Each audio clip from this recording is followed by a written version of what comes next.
Booyaka back in here. How am I sounding, y'all? Am I sounding good? I did a good tweak there, and Pushing says sick beat prop. Yeah, yeah, good. I have the chills at this moment of my own intro, and it's not a pickled beat, but it is a good beat, you know. Yes, yes. Thank you for being in tune. Is it 5 by 6 this evening? Yes, yes. What the 5 by 5 for sure. Yes, sis, I got on my mask this evening because there's gonna be a couple of people coming on here rich soon. You know what I'm saying? And we're gonna have a good time. And thank you for being here on another Thursday. This is our second week doing a Thursday. So it's been really lovely. And it seems like it's a really good energy, right here, there in the middle of the week, just about, right? I feel it, and with that beat and with the intro, there's no other stream like this. Trust me, you're gonna feel it. And I'm gonna go over some line items. Sitting here on my digital desk real fast. And oh yeah, I was saying I'm wearing this mask. There's gonna be a couple of people here. I think I already said that. Yeah, just let me know if I'm glitching. I'm reading the chat right now as I'm speaking. Looking out for the alerts there. The Vegan Skeptic is in the heezy. The Vegan Skeptic came on around the end of the previous stream. So, um, welcome back. Yeah, that beat was amazing. Yeah, yeah, yeah. Put on some headphones, put it on your amp. You know what I mean? If it's coming through your laptop, you may not get the full quality of that beat. Hey, what's up, Mud? What's up, everybody? The vegan says, I was dancing, walking into my room and laptop like an OG.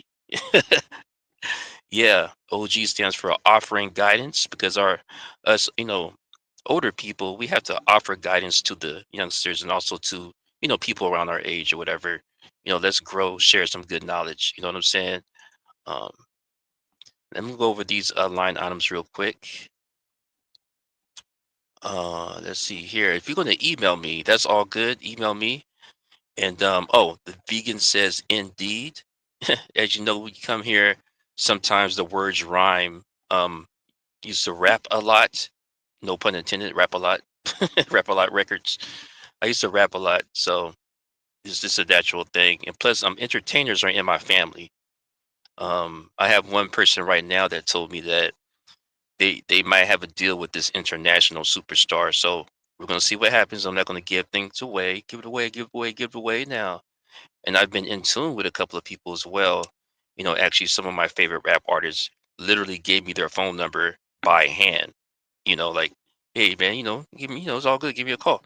You know what I'm saying? So, um, I was in there, but there's people in my family. There's one person in my family that actually made it onto American Idol, and on their way there, they stayed at my place. On their way there, and then they went on American Idol, and they actually did a story on them. So, music runs in my family. And also, one thing I want to talk about, what kind of happened, what's up, Noise Guru, what happened on the previous stream there. I got into a little laughing spell, and then I started to realize, wait a minute, it's towards the middle of the stream there. And, I was talking about Seeker. Seeker has this thing that he does that I think is very unique. And I hit him up backstage once, and I was like, man, I think that's dope when you do that. So I just thought about it. I was like on one, and it just hit like boom. The ideas just came flooding in, and I was coming up with scenarios based around that thing that he does. And it just made me laugh and just keep laughing and keep laughing. And I just couldn't stop. Sometimes that happens. But my family and I, there's people in my family, we all do the same thing. We all joke like that. And it's kind of like low key snapping on each other, but it's not really. It's kind of like we admire you that much to where we're adding you in different scenarios, just fantasy things, and we're just kind of putting you in there. And there's actually people in my family that's been around while we're putting them in a scenario mentally and laughing it off. And then they will laugh too, and then they will add stuff too, and then we're all laughing. There's people that know that I'm like that. They don't take it personal. So I try to be as transparent as I can here on my channel so you can get to know me a little bit more. And that's one thing that I'm realizing, that sometimes I'm low key mocking people, and I don't mean to do that. You know what I'm saying? It comes across as a mock, and it has happened in my past where there were family members that took it as, you know, that's not right. And there's the one guy, that was a friend of a friend that I mocked, and then he was like kind of like, "Why'd you do that?" And I didn't know that he was a grown man. I didn't know that he was looking up to me, regarding video production, because I mocked one of his video productions. Because every time he does a video, it's always the same thing, and he's always doing these hand signs and doing all this profanity and stuff. This was like many, many years ago. You know what I mean? So I feel bad about that. I kicked myself for mocking him, but I did not realize until recently. On the previous stream, if you watch it, if you hadn't seen it, I get into this laughing spell, and then in my head, I'm thinking that it's all cool. Like it's just a fun thing. And then y'all get me. It's not a, I'm not, coming at him wrong or whatever like that, or making fun of nobody or anything like that. It's just I admire that, and I'm a creator. There's a lot of creators in my family as well, and a lot of entertainers, like I said earlier. So um we come up with ideas and things like that for videos and stuff like that. And if you look at my channel, you'll see a whole bunch of unique stuff that you can't find anywhere else, because I'm not downloading content and reposting it no more. I'm actually creating some new stuff, but with a little help, of course. It's obvious, right? But it's new content, and you see that it doesn't have anything to do with the channel topics besides creativity. You see, so some people's like, "Well, hey, where does a Will Smith stuff come in at?" Well, it's a part of create my creativity. It's my channel, and I want to give you more of me than just just one part of me. You know what I mean? So lately I've been a little bit comfortable. You know what I'm saying? Like, opening up to people. I'm usually a quiet person and things like that. Um, but and then boom, I just hit that laughing spell, and I got the feeling that Secret took it bad. I just felt it in me, like, oh, wait a minute. I could feel it inside of me. Like, and when he came on, before he came on, he put something in the chat, and he said, "I'm gonna roast you when I come up there, bro." And I was like, "Oh, wait a minute. He's really taking it wrong. I'm not making fun of him. I'm just admiring that thing that he does." You know what I'm saying? And I actually told him it was dope. So um I think you know what I mean? I think he felt I was making fun of him or something. And then usually when he comes in later at the stream, so he doesn't hear the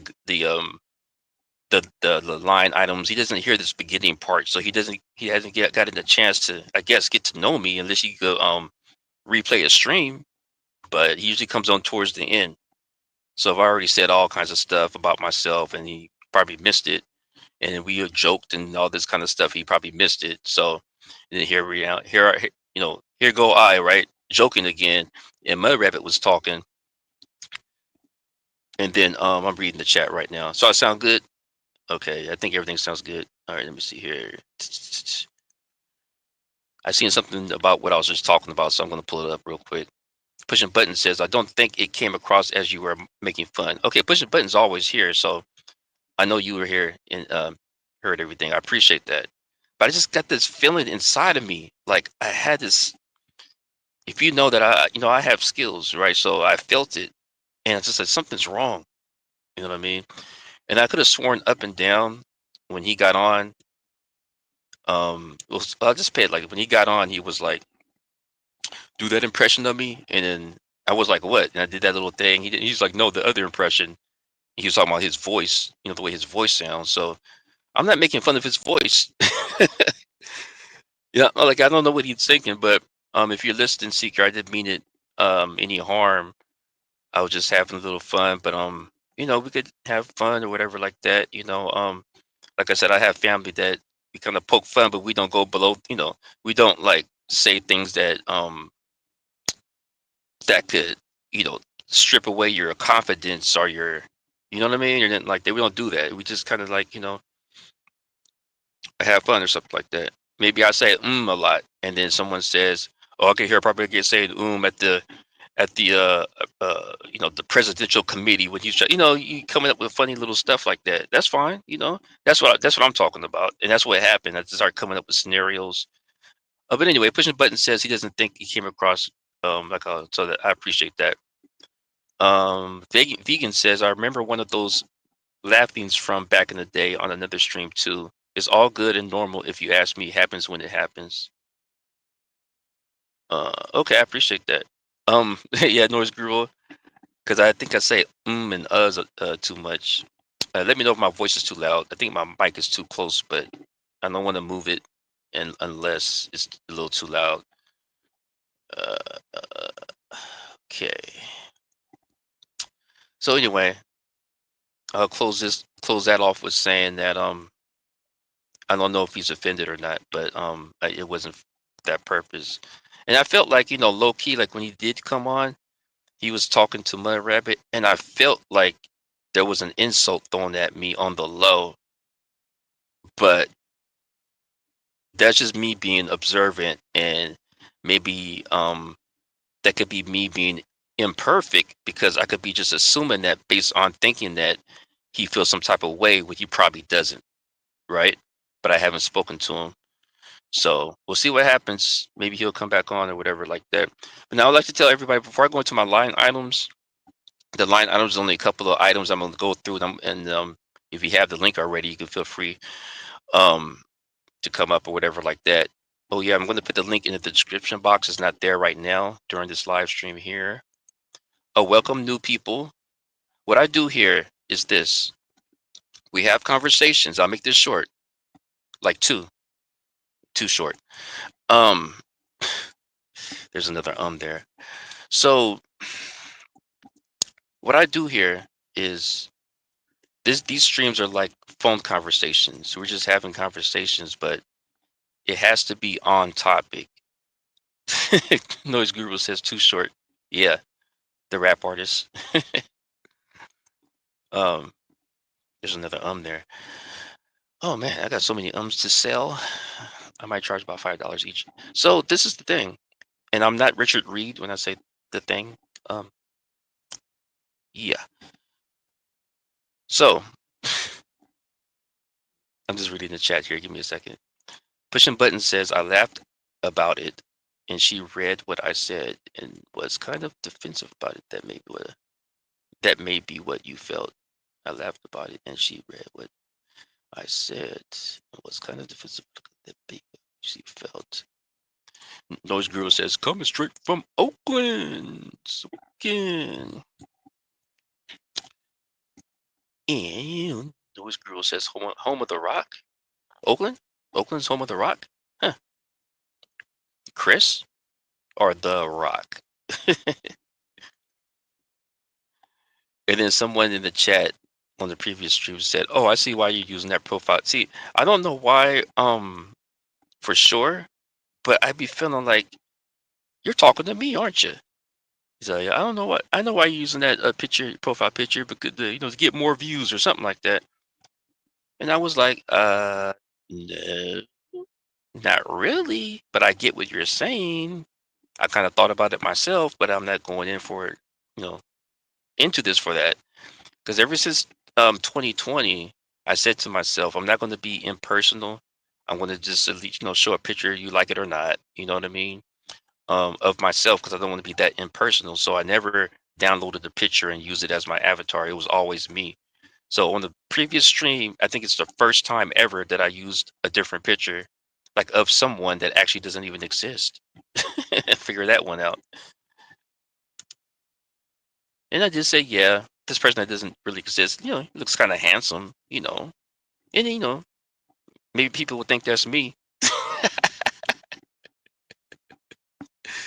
but it's all good. You know what I mean? I was like, nah. And then when I used it, I was like, oh man, I was thinking about just using my own picture, but I was already using it, so I was just like, I'll go with the flow. So if you watch the previous stream, I'm using a different picture. Let me see. I'm just going to the chat. Give me a second. Hey, what's up, fools and tools? I wanna rock with you all night. All right, so here we go. If you do inbox me something, please avoid sending anything related to politics or music videos, TikTok videos, please. Don't do it. There was somebody sending me all kinds of videos, and I'm just like, dude, with no type of summary or anything to tell me anything, just videos. Let me know what it is at least.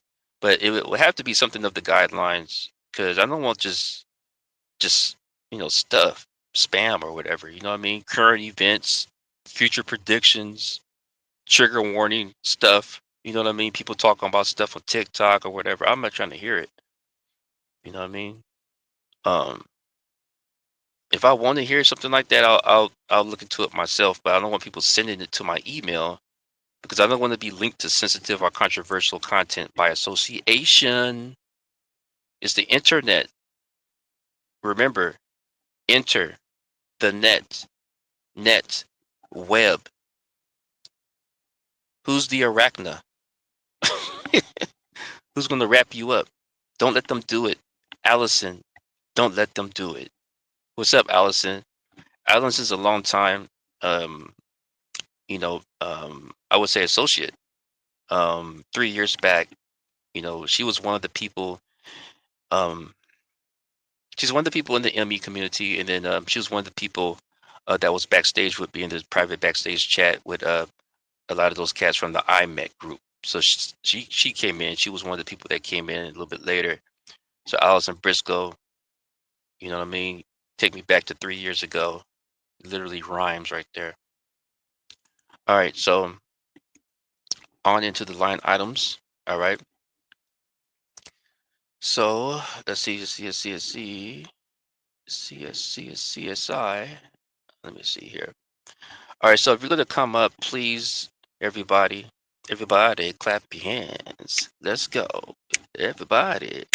All right. Anyway, when you come up, please do not bring Viagra when you come up. Um, can I get a drum roll for that? No, never mind. Let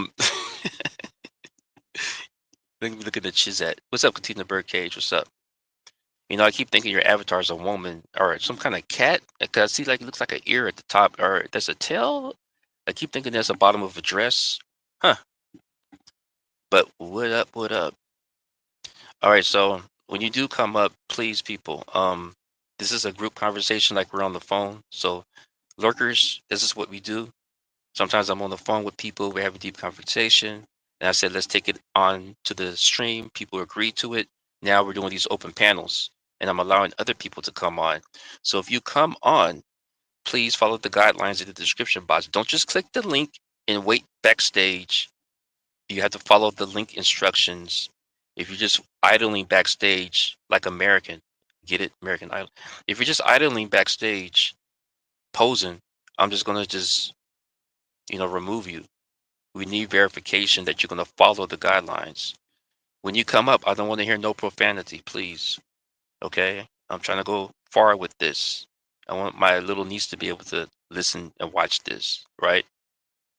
I have family too, you know what I'm saying? And other people have families. I want to be a good example. This is what I'm doing is not just from my own heart. I'm being guided to do this from the very start. I've been guided to do this. The way that I'm doing it, the guidelines, all of that has been guided. And I just recently realized that I have a council. You know how some CEOs, they have a council?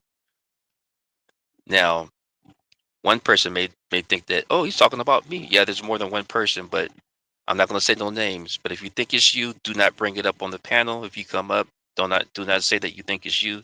I don't want to say who is who when it comes to that.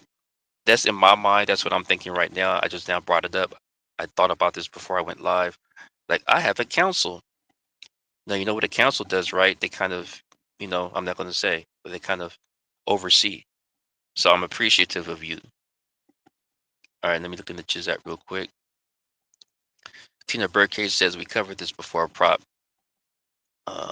I was talking a lot there, so I don't know which part of that speech you're referring to. My bad on that. I know I don't want to be looping. That's one thing. When people come up, please do not loop. Do not say what you said on the previous stream or the previous stream before that, the previous stream before that. Please, I don't care who triggers you to go to the direction of, drumming up your thoughts that you think all day, every day, and then now you're sharing it. That's fine, but I just want people to stay on the topic. And if you come up, please do not talk for a whole 20 minutes. This is a group conversation. This is a back and forth. There's things that people want to ask. There's things that people want to talk about regarding what you're saying. Please do not give us a whole essay. This is not TED Talks. This is not just for one person on stage just talking, right? And I appreciate that. I'm not looking for talking heads. I'm looking for a conversation about these topics. Please keep it these topics. Do not start going into some kind of thoughts about something that's has some political undertones to it. And let's keep it NDE, the ME. The previous stream, I'll say this before I finish up the. This is one of the guidelines. I'm just kind of going over all of this stuff right now, but then I'm going to bring people up. But I noticed on the previous stream that when people kind of veering off into those types of topics, I started to notice a drop in interactions. You know what I mean? And I'm like, okay, well, I'm going to let people just talk and get to know each other and communicate. I used to be a quiet person, right? So I'm working on those skills of being more open still just by doing this. You know what I mean? And so I'm understanding other people as well because I always keep to myself by listening to their conversation. But when it kind of goes off topic, my brain just does what it used to do when I was in high school. It's like, okay, I'm not focused on this. I'm uninterested. And I just kind of just go off somewhere else. So if someone is saying something, um, I can't catch everything, but one thing I am listening for is profanity and trigger warning topics. Right? That's what I'm really listening. So let's just keep it on the topics. Okay? If you're talking to one person, y'all have a conversation going back, blah, blah, blah, blah, blah. If there's other people on the panel, include them. If there's a new person I'm bringing up, don't just let them sit there. Stop the conversation, say hi to them, whatever. See what they have to say. They're coming in for a reason, not just to sit and listen to people talk, talk, talk, talk, talk. Let them come in. All right. So please keep the responses like 3 minutes or something like that. You know what I mean? Talk slow so people can understand what you're saying. Don't go over say this is not just a thing I'm doing just to hear people talk, but then I'll close it off and then go to work tomorrow. No, I'm trying to really learn something. I want to bring something soulful and something that people understand without profanity, sexual references, trigger warning topics, and just heavy stuff like war, rumor of wars, uh, uh, uh, politics. You know what I mean? Tanks and weapons.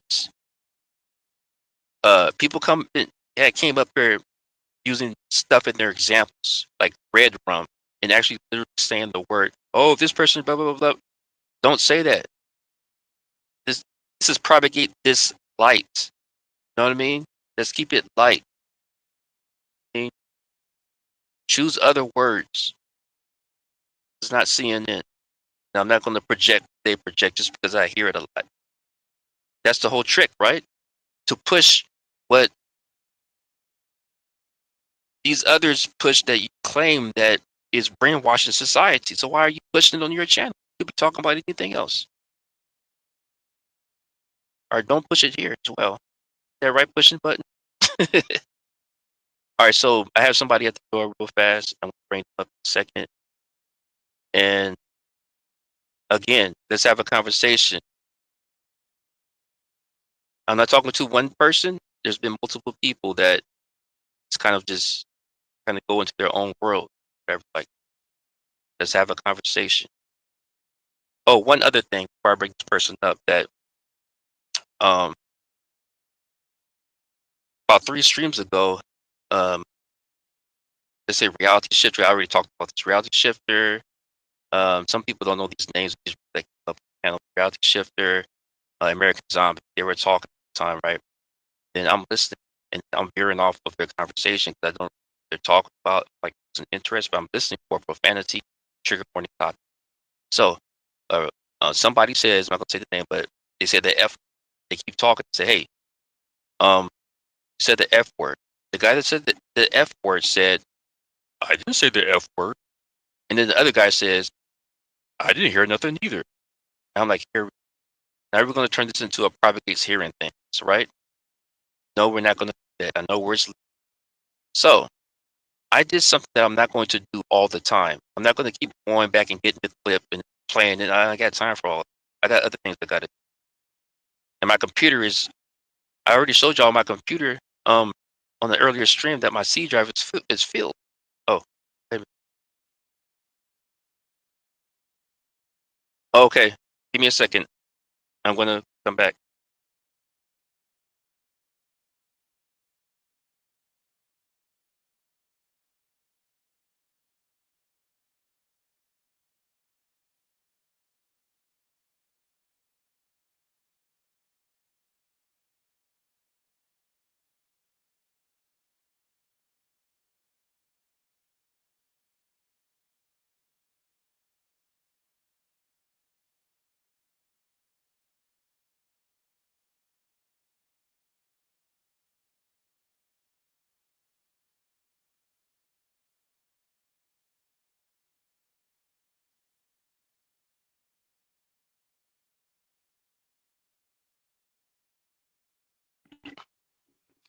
Okay.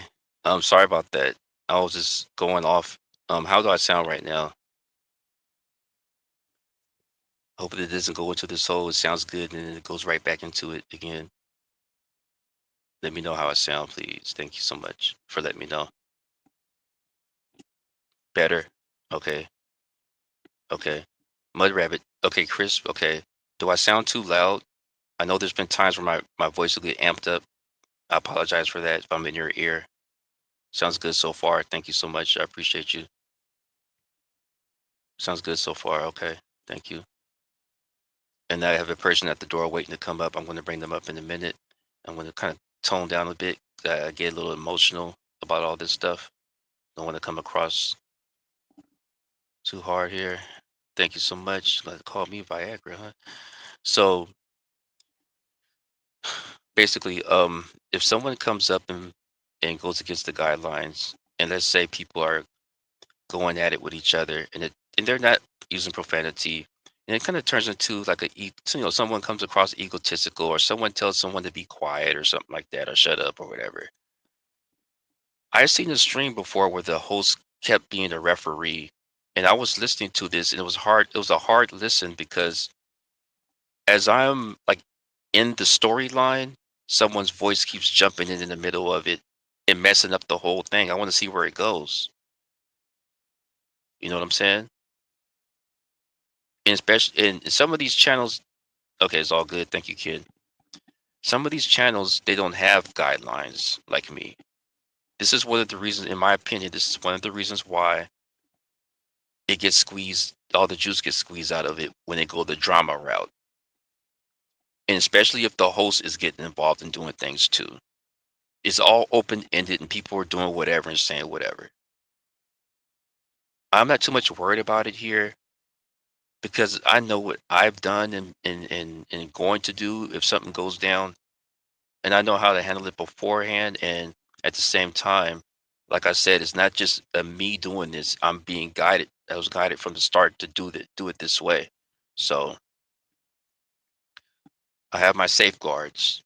You know what I'm saying? I appreciate those, try to help me through um in the council, those people in the council. And you get the TOS. And someone told me, a couple of people in the past told me that they don't agree with the guidelines or there's a lot to read or something like that. And these are people that came in later in the series of panels I'm doing here now. I've already said that, you know, the panel before they've gotten on is that those guidelines that I have are literally YouTube's terms of service, TOS. How is it that you don't like the guidelines and you have a YouTube channel? You had to agree to the guidelines in order to use your YouTube channel, right? So how is it that you're looking at, my bad. I always say my guidelines is because all I did was reword it a little bit. You know what I'm saying? That's all that I did. And I may have added a couple of things like make sure your audio's clear or something like that. But I want people to be reminded, like, don't come over here trying to tear my channel down. I keep receipts, trust me. And back to the guys that the guy that said profanity. So they said profanity. They said, I didn't hear it. I didn't hear it. And I knew where that conversation was going to go. Oh, propagates hearing things, right? So I decided to get a clip of that, and I brought it back. And I think Pushing was here. I played the clip, and everybody in the chat said, "Yeah, I heard it too." And then guess what? It's all silent with the guys. Nobody says nothing, and then everything's silent. I'm not going to keep going back getting clips. If I say there's sound coming through your microphone, there's sound coming through, fix it. I don't care if I'm audio sensitive. I don't care if I have Superman hearing. The sound is still there. I'm still hearing something. Fix it. It's not about, oh, I'm tripping or I'm sensitive. We know that. But if there's sound coming through, it says it in the guidelines, no background sound. And it also says don't use a wired mic headset thing. So because whatever hits that wire, the microphone's literally on the wire. So that's why it sounds loud. So if I'm telling Mudrabbit, let's say, like on the previous stream, yo, there's sounds coming through there. Do you hear it? And I shouldn't have said that. That was my fault. Because she's not going to hear it. You get it? She's not going to hear it. She has to like retrack and rethink, okay, what did she do? Did I move this way? What happened? Da, da, da, da. It's the microphone cord. Whenever it bumps into something, the microphone picks it up because the mic is literally on the cord, and she's not going to hear it. We're going to hear it. So if I hear something and I say fix it, fix it. No, I mean I don't mean it like that. But I'm just saying like don't say that. Don't go into this whole thing about semantics about my hearing. I get it, but in the meantime I want to fix it so we can get back to the conversation. You know what I'm saying? Just simply just fix it. All right, so and sorry I'm getting a little because it's just like people coming at me like I'm the one that's tripping. Like, oh, I didn't hear no one say the F word. How you just said it. Look, the person that said the F word, you said everything else, so you don't realize you just said the F word? And the person that's listening to him, you're telling me that you're sitting here listening to him and you didn't hear him say the F word? Are you actually listening to him? Or is it people just talking just to be talking? It's driving me crazy. Let's have a conversation about the topics. Um, Sorry. Whew. All right. Oh, if someone's offended by something, like if you get, like if I do something, like the whole laughing thing, I think he maybe got it, maybe he did it, maybe he's not tripping, I don't know. But um, don't throw me low blows on the low, or don't, go whisper in someone's ear, tell lies or try to backstab. There's no need for that. Just email me, hey, Prop, this time when you said this, did you mean it this way? And if I did, I would tell you yes. But if I don't, I say, oh man, it's a misunderstanding. We could move on as adults. I don't mean anything bad by anything. Sometimes I make mistakes, or sometimes I go too far with something, but I don't mean anything harm to anybody here. I bring people up on the panel. You know what I'm saying? One person told me that, oh, when I ran a poll and put people's names that were on the panel in the poll, and I said that which one of these people represented the panel the best or whatever. One person said, I didn't give you permission to put my name in there. I think you're running a popularity contest like this channel I was recently on. Goodbye or whatever. I'm just like, really? You know what I'm saying? Like, I'd be over there on some people's channels helping them out. Some people be having 5 views in 4 hours. Like, I'm not tripping off all of that. I'm like, okay, you're doing something great, positive. I'm going to like your video. I'm like going to like it for real. I'm going to sit here, listen to what you got going on. Maybe that's not what I'm doing, but I appreciate you. This is what you're doing to bring peace and love into the world. I can appreciate that. Once you come over to my channel, and I will put your handle in the description box. People could click it. But and then plus, when people been cursing, I've been giving people chances. So one little thing I do, right, and all of a sudden, I'm just maniacal person all of a sudden that I can't stand being over here. Goodbye. Okay, fine. Maybe you're not meant to be here. I'm just saying for anybody. I'm not saying one particular person. I'm just addressing this to anybody. Like, if you leave, more people come. This doesn't matter, I guess. I'm just trying to like have a conversation with people. That's all I'm trying to do.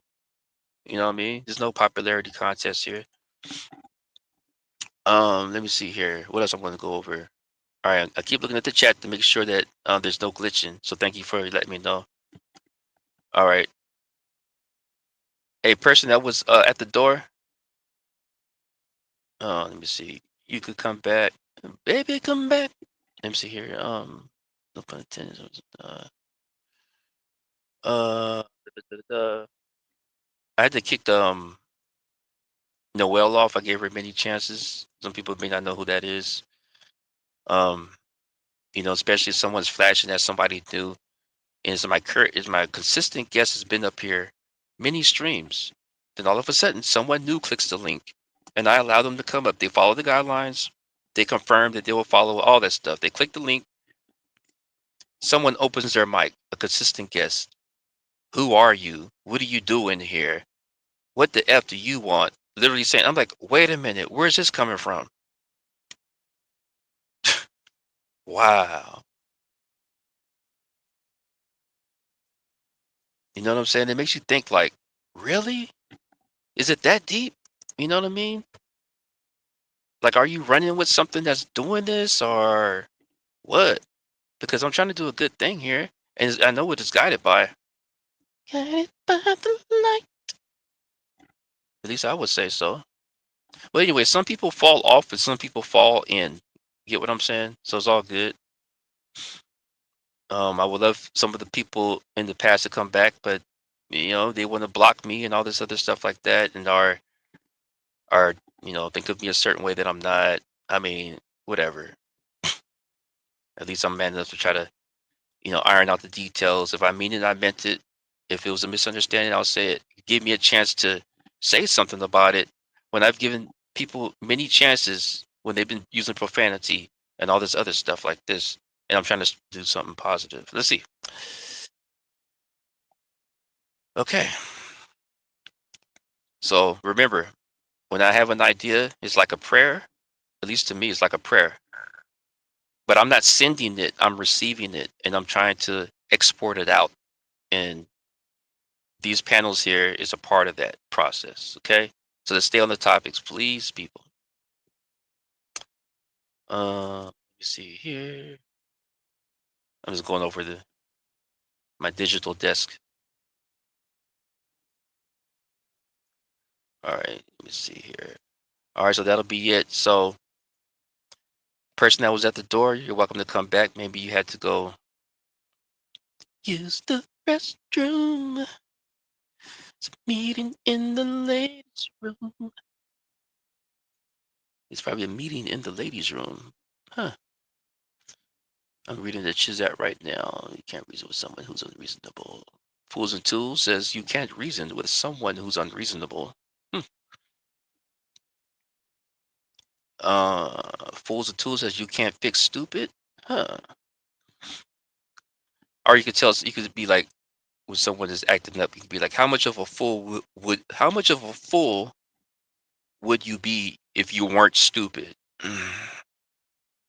Wasn't that smart? Let me see. You can't just. Yeah, they get. That was weird. That was something new, huh? Noise Guru says you can. You just end up in prison. Yeah, y'all. Yes, yes, y'all. You don't want to go there. There's young cats getting life sentences like crazy. 17 years plus life. What? 17 years plus life? Wait a minute. That doesn't make sense. you know? And oh no, I'm a kid. I'm there's be a slap on the wrist. I've seen some people get 2 life sentences. And grown people. Let's see here. No need to the water type builds. Yeah. All right. Let's see here. Going to the chat real quick. All right, so yeah, let me go ahead and put this link here and share the stream out, y'all. You know what I mean? Let's expound on this conversation so it won't be any looping going on. You know what I'm saying? Let's expound on it. So if you're going to be a guest, I'll send you the backstage link. Right after you click it, it'll be an option to put a title. If you want to restream it, you put a title, description. Try to put the YouTube link to this in the description. Let your audience know, because usually when someone restreams it, their audience is confused of what's going on. Is this live? Is this let them know that, yeah, what's going on. I will put you in my description, so I guess you could just put the video, the direct video to this in the description of that restream if you want to do it like that. What I've noticed is that if you share the link in your community section, your fans will get it, but it will just I, I don't know. I think it's weird when it goes out. It doesn't go out to everybody all at the same time, and restreaming it happens a lot faster. Everybody gets it right away. That's at least from my perspective. Y'all talking about meeting the Chizat, huh? It was weird because I heard people talk about face masks, talking about they're trying to shut us up. Really? Is that the best you can do? They're trying to shut us up. So all of a sudden in 20 something, they're going to say, hey, put a face mask on because we're going to train you to shut up. As if you can't talk with the damn thing on your face already. How are you going to shut up if you're eating? How are you going to eat through the mask? They're trying to shut us up. Oh, okay. They're trying to train us to not talk. What? They're trying to train us to not talk? For what reason? What? Oh, excuse me. Sorry. Oh, my bad. My bad. I was trying to mute. It was one of those ones that just came on and I couldn't control it. Sorry about that.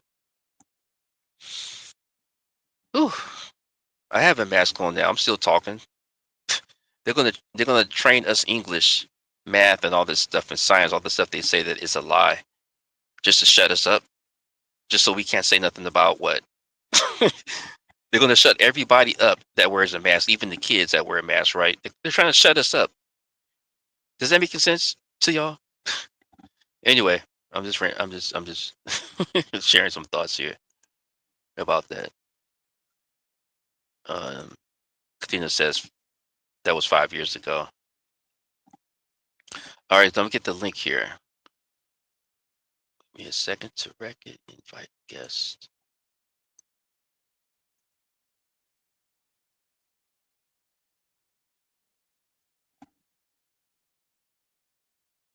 Let me see.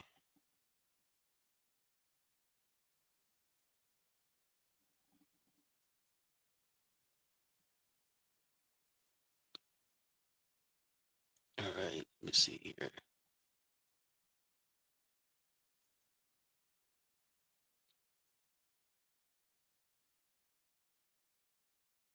All right, so the link is in the description box right now. Anybody want to come up here? All right, let me see something here.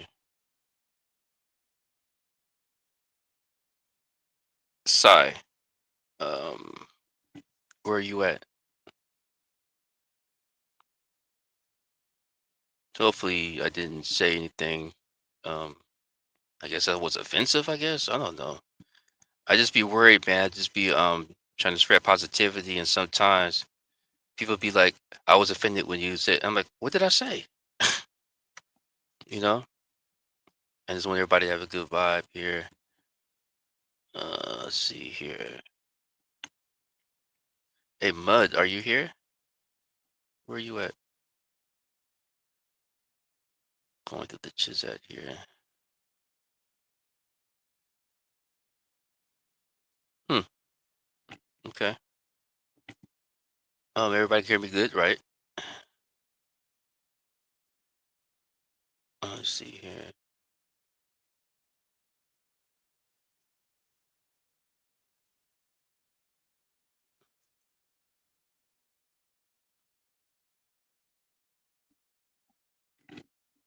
Give me a hot second here. I want to see what's up with this. Give me a second.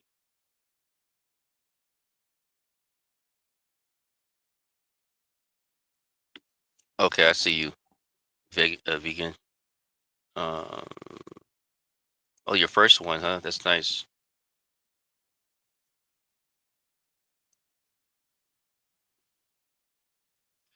So yeah, man. I take advice from good peoples that I feel that give me some good advice and all that kind of stuff like that.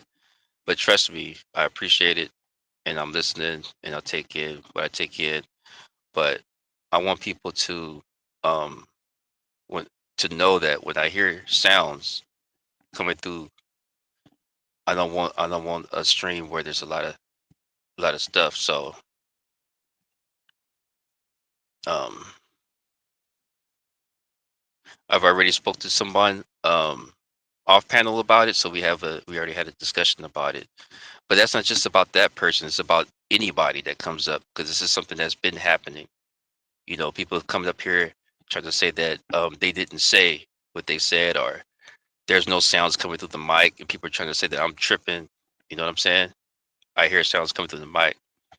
So just fix it. I'm not tripping. Uh, all right. Let's see here.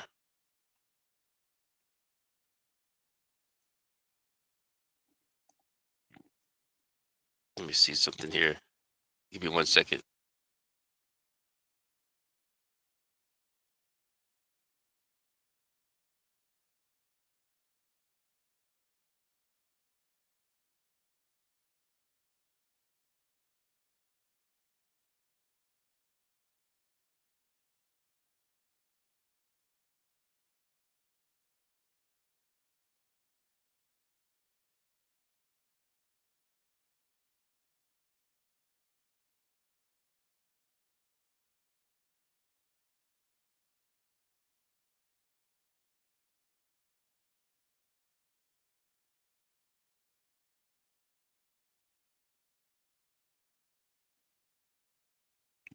Okay, I'm back.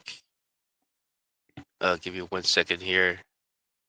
Give me 1 second. I gotta do something behind the scenes. Give me a second.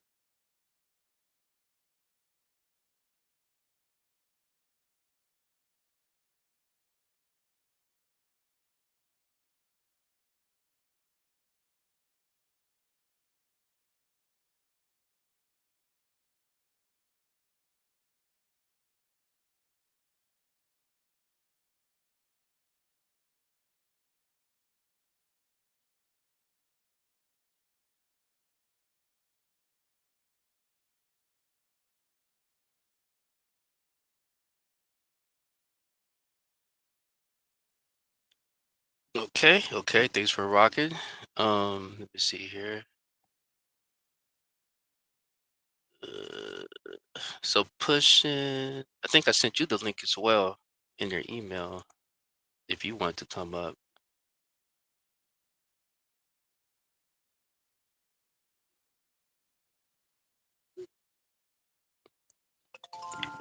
Let's see here. Give me a second. Someone's sending me a text.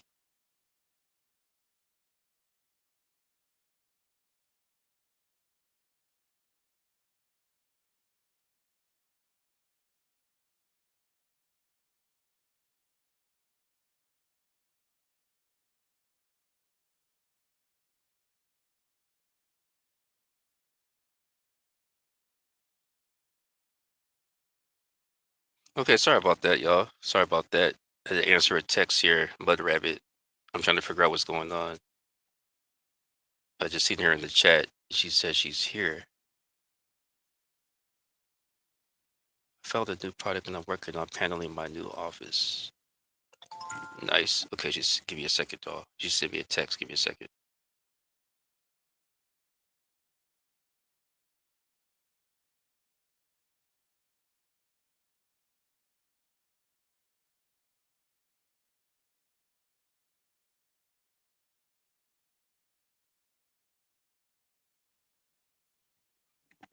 Okay, okay, my rep is cool. Everything is good on her end.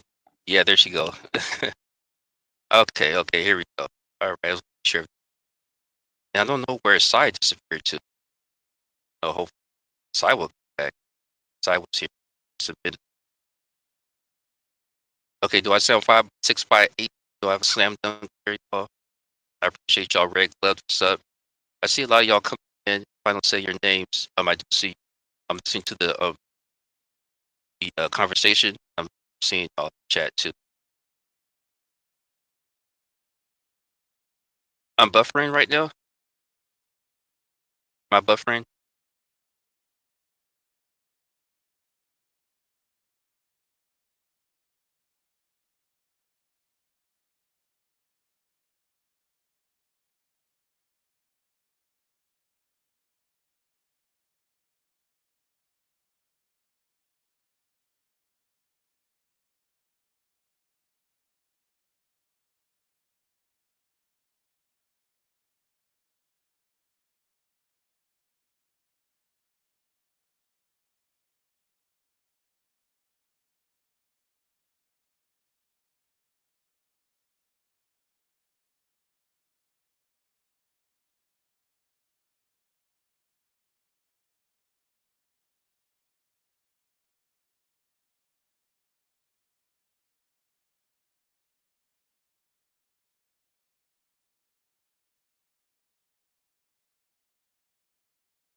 Okay.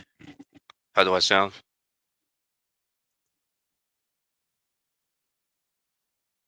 How do I sound like that?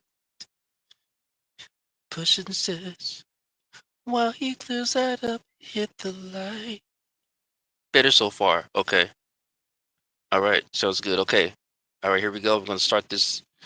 All right. Again, panelists, when you come up, please be sure to have let's have a conversation back and forth. Let's not expound too much on a response or what you're saying, but let's have a conversation. There's things I might want to ask, and that's not going out to one particular person. I don't want nobody to take it personal. I've been doing this for a long time, and I'm actually looping. Actually, I've been doing this for 2 years, telling people the same thing over and over again. So don't take it personal, please. It's not to anybody. It's just reiterating to be sure that we go in that direction when we have new people coming up too. Okay, and it's a reminder. All right, here we go. I'm going to bring up. I'm going to bring up. I'm going to bring up scheduled guest, the Vegan Skeptic. How you doing? Hello, hello. Mic testing. Yeah, what's going on with your mic now today Is here? it bad? Okay, let me change it then.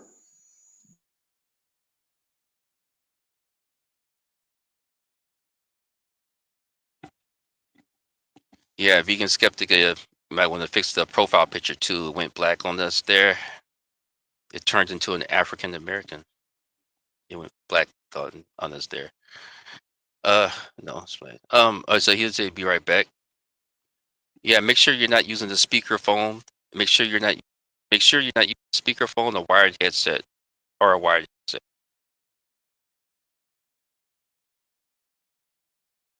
Hey, what's up? Hey, is it good now? I think it should be better now. It sounds kind of like Low or? I could hear you, but it sounds like it's not plugged in all the way or something like that. Are you using the speakerphone? Yeah, I'm using like this MacBook Pro's there. It has a good mic. This is the one I used last time. I'm hearing like microphone feedback, like screeching sounds. Okay, let me just maybe restart this whole thing and then probably it will be better. Okay. All right, we're gonna do a deja vu on that. Restart. I feel Howie Mandel affected. Hmm. Any new ones? Oh yeah, and people coming up. Let's keep it the topics. Let's not veer too much into some other stuff because I think a lot of my followers are here for, and even myself is here for the timelines, the ME. We don't have to talk about the ME all the time, but I have 11 topics there. You know what I'm saying? So we could just segue into each one. We don't have to say, let's talk about this now. We just go right into it. But, like personal stuff and all that kind of stuff like that and what's going on. And, we kind of touch down in the beginning and say hi and everything like that. See how everybody's been doing. But I don't want to make it a whole discussion. You know what I'm saying?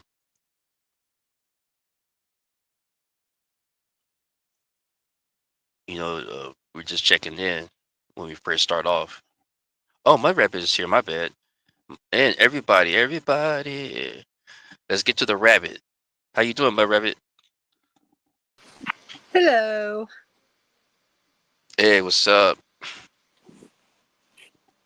Oh, not a lot. Just busy day. Some Okay. days you can sit down and just relax into it, and other days you go to sit down and relax, and everything pops off at the same time. So that's what's happening. Oh, okay. Yeah, you had something going on there just now, huh? So yeah, Well, I hear I you. got my grandson with me again. He came back up. Okay. Okay, that's nice. Yeah. And because he's at Nana's, he gets to stay up late. Oh, That's the okay, for best part sure. about being a kid. You get to stay up late when you're out special, when you're at somebody's house. Mm-hmm. Mm-hmm. Yeah, were you listening in the beginning? Yeah. Okay. Well, Did you? listening while I was cleaning up root beer. So, Okay, nice. Um, did you think I said anything that sounded offensive in any way to anybody when I was talking about all the stuff? not offensive. Oh, not offensive. It was something No, else. that wasn't offensive. Okay. Because somebody was just here backstage and then they disappeared, and I'm like, wait a minute. Maybe they had something to do or something. I don't know, but they were here. I don't know. Maybe connections. You never know. I don't, Yeah, I didn't think. on the internet, I don't read anything into anything like that because I've learned it could be almost anything. And in most cases, it's the internet, it's the Wi Fi, it's the router, it's the phone. You know what I mean? It's a tech issue. Mm-hmm. Well, you know what? Ever since my let me meet you a little bit here. Ever since my oh, let me, ever since my most previous my mo ever since my most previous out of body experience, I came back more sensitive. So I really care about people, and to the point where I will just, if I let my emotions go too far, like think about it too much, I'll get really emotional and things like that. Or if it's something sad, or I can't go to funerals no more because if I'm around people that, and plus I have the thing that I could do, the way that I am psychically. Oh man, it's like a double whammy. Just being around people that's sad and being in a sad situation like that. It's just too much. It's too much to handle. So I've been more sensitive. Mm, mm, mm, mm, mm. I forgot why I brought that up. Well, it's a trick. You have to learn to number one, live with it, and number two, how to handle it so that it doesn't affect you in that way. I used to have that issue myself, but I don't now.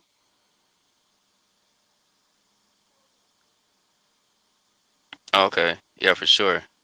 Yeah, I've gotten. I don't want to say I've been hardened, but you learn how to handle those emotions, and you learn it's literally placing them where they belong.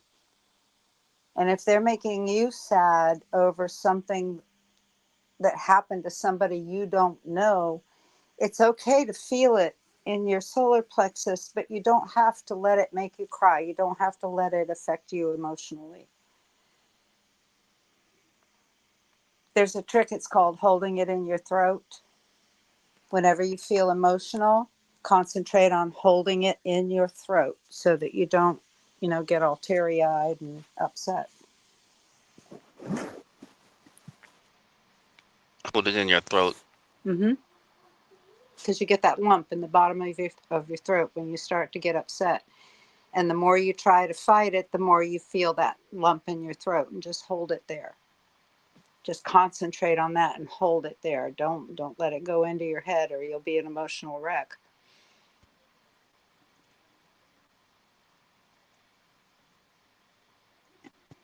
Yeah, yeah. I don't know. Just getting through emotions and stuff like that. Trying to also do these streams and learn different people, things like that. Like one of the people that's coming up for the second time. He was up here towards the end of the previous stream, or after you left. So he's coming up now. This is the Vegan Skeptic. Hopefully his mic sounded good. Vegan. This is Mudrabbit. Mudrabbit. Vegan. Hi, vegan. Hey, Mudrabbit, and hey, Propagate. Am I Yeah. sounding better now? Yeah. What do you think, Mudrabbit? It sounds good to me. Good enough, I Sounds fine guess. to me. I can increase it or decrease it depending on your No, feedback. that sounds good right there. Okay, Yep. that's awesome. Yeah, I Yep. had to I restarted the whole thing. Now it's working, so it's awesome. And I adjusted the settings a little bit, increased the microphone volume. Okay. Okay. So why are you the Vegan Skeptic? Yeah, that's a common question I get asked a lot when it comes to they ask me, "Are you skeptic of vegans, or are you a vegan and a skeptic, as in like an agnostic, atheist, etc., free thinker?" And yeah, I've been the vegan skeptic for a while now, and that comes from me being like an ethical vegan for, I believe, around 13 years, and an agnostic atheist for, I believe, around 20 years. But as I mentioned in the last chat, it changed due to last 6 years of experiencing Mandela effects. I love that you guys talk about it here. I remember from before watching some of the lives, and also astral projection related stuff like non-physical experiences that I mentioned. Those are the ones that kind of got me changed my had me a paradigm shift, epiphany. And yeah, here I am now with a totally different set of beliefs. Hey, Mudrabbit, let's do something different. Do you have a question for a vegan? I want to see. I'm curious. Not currently. I'm just listening to what he has to say. Okay. Okay, for sure. So you said I'm getting a static here. Okay, yeah, thank you. You said you had something. You had a paradigm shift. What caused that paradigm shift again? Yeah, that started with around the time I was looking into trying to have lucid dreams, like I tried to do as a kid, basically. But I got turned off by it because of a website that was very dark, gothic, and talked about how I need to light a candle and etc. And then I asked my classmates about it. Nobody knew anything about it, and then it kind of skipped. And then eventually, though, last 6 years ago around, um, I basically got interested in it again. I wanted to have it, and yeah, I tried my best. And while I was having these dreams, and then trying to have turn them into a lucid dream experience, and then to out of body, basically, I also was hit with Mandela effects that I mentioned from the Agent Smith, the Thai, gray tick clip that he had, and with that Mandela effect and some other Mandela effects that I looked into, and with those dreams that was getting those 11, seeing 11 everywhere in the dream, to wake up to the clock to see 11:11, and then that happening twice, that kind of put me through the path of this new age spiritualism, because of my research on, okay, what does this 11:11 mean? And when I was watching these lucid dreamers, astral projectors, they were keep talking about spirit guides, guardian angels, and all kinds of these interesting ideas, and that's kind of how it started for me. So yeah.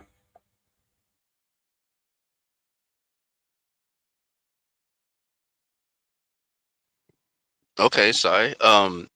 What do you have to say about that? What's up, Sai? I'm gonna bring you on the screen in a second.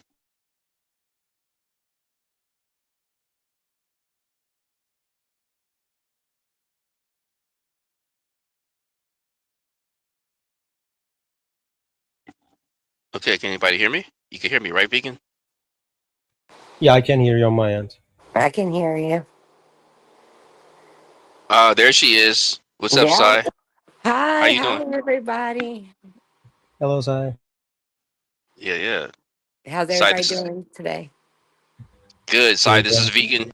Vegan, this is Sai. Do you have Nice to anything meet to you, say? Sai. Do you have anything to say about what he was saying there, Sai? No, it sounds typical Mandela.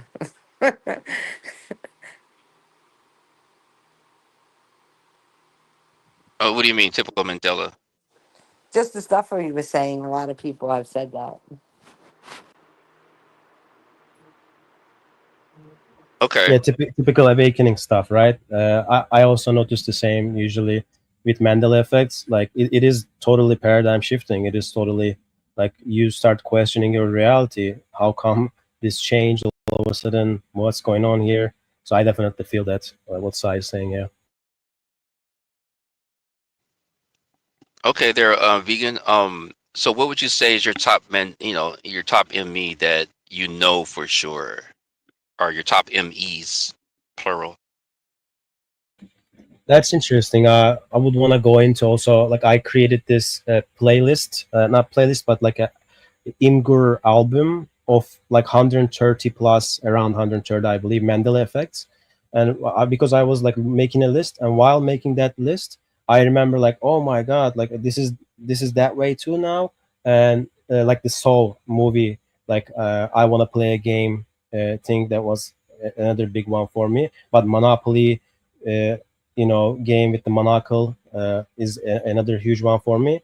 But the paradigm shift happened with the movie Matrix for sure because of Agent Smith and some other things as well in the Matrix movie, like the Morpheus saying some stuff to Neo that or Agent Smith saying something to Neo that's not in the movie anymore.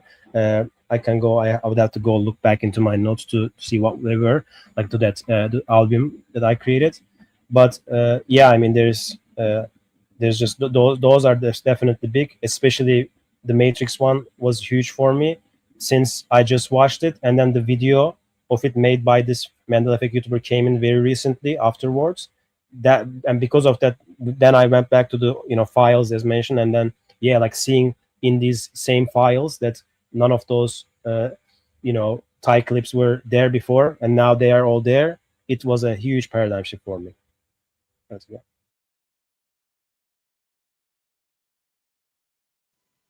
Okay. I kind of classify it as like an existential crisis or an existential warning or something to that nature where your reality is almost breaking and you don't know what's going on.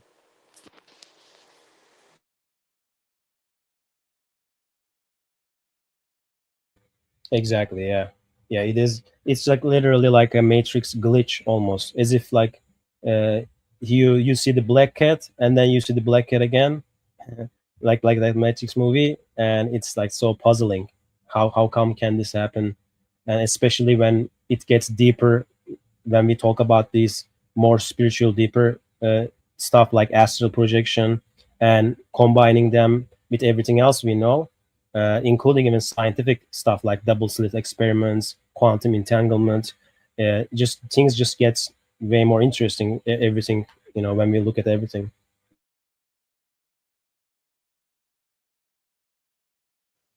Well, what do you think about? Go ahead. I'm sorry. No, go ahead, Brock. No, no. I was going to segue into some other topic. Yeah, you can go ahead. Sorry. I think like a big one is when it comes to the religious books. And I think people that really see that really feel that panic or not panic, but like that what's going on feeling. And I think it can be kind of like a little shaking of reality. But I think it hits a lot of people harder when they realize that the religious books have changed.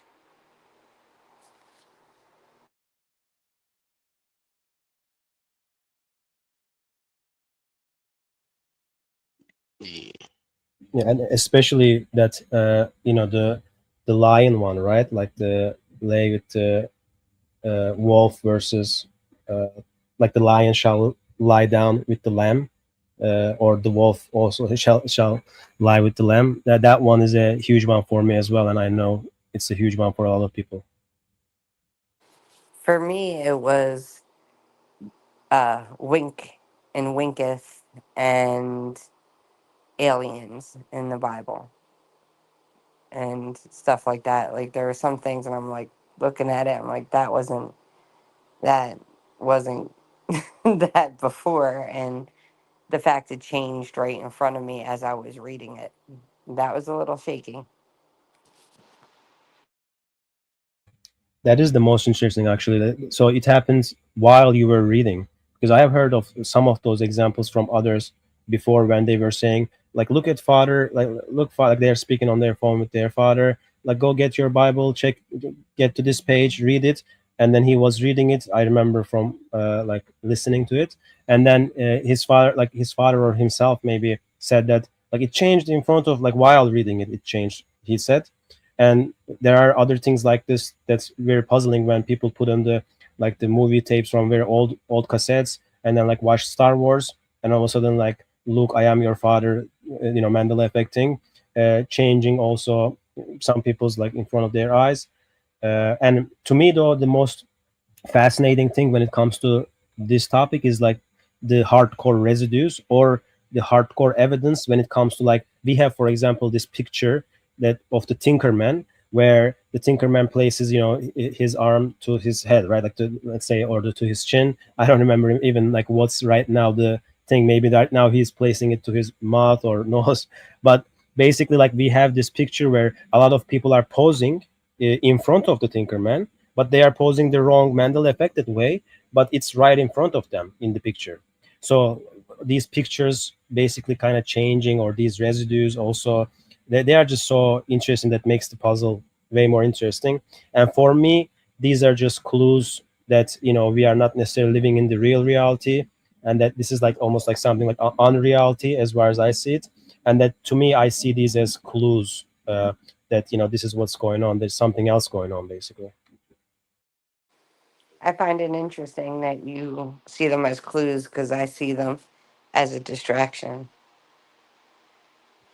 I guess, yeah, that could be said too, because I was also saying on the last stream how Mandela Effect, Flat Earth, and some other conspiracy or some of these topics can turn into huge distractions where 99.9% of the people kind of get stuck there, never really go beyond it. And yeah, I mean, in that way, I kind of see it as that as well. Uh, but, in the ways that it makes people ponder upon it and makes people question their reality and hopefully go into deeper subjects. That's good in my opinion, but yeah, it can definitely turn into distraction. Oh, that's awesome to see True Detective season 1 here, by the way. I just saw you highlight their comment because yeah, I posted the links on the Discord channel too, probably saw it there. So that's awesome to have them there. Yes, welcome, Yeah, very good. welcome. Yeah.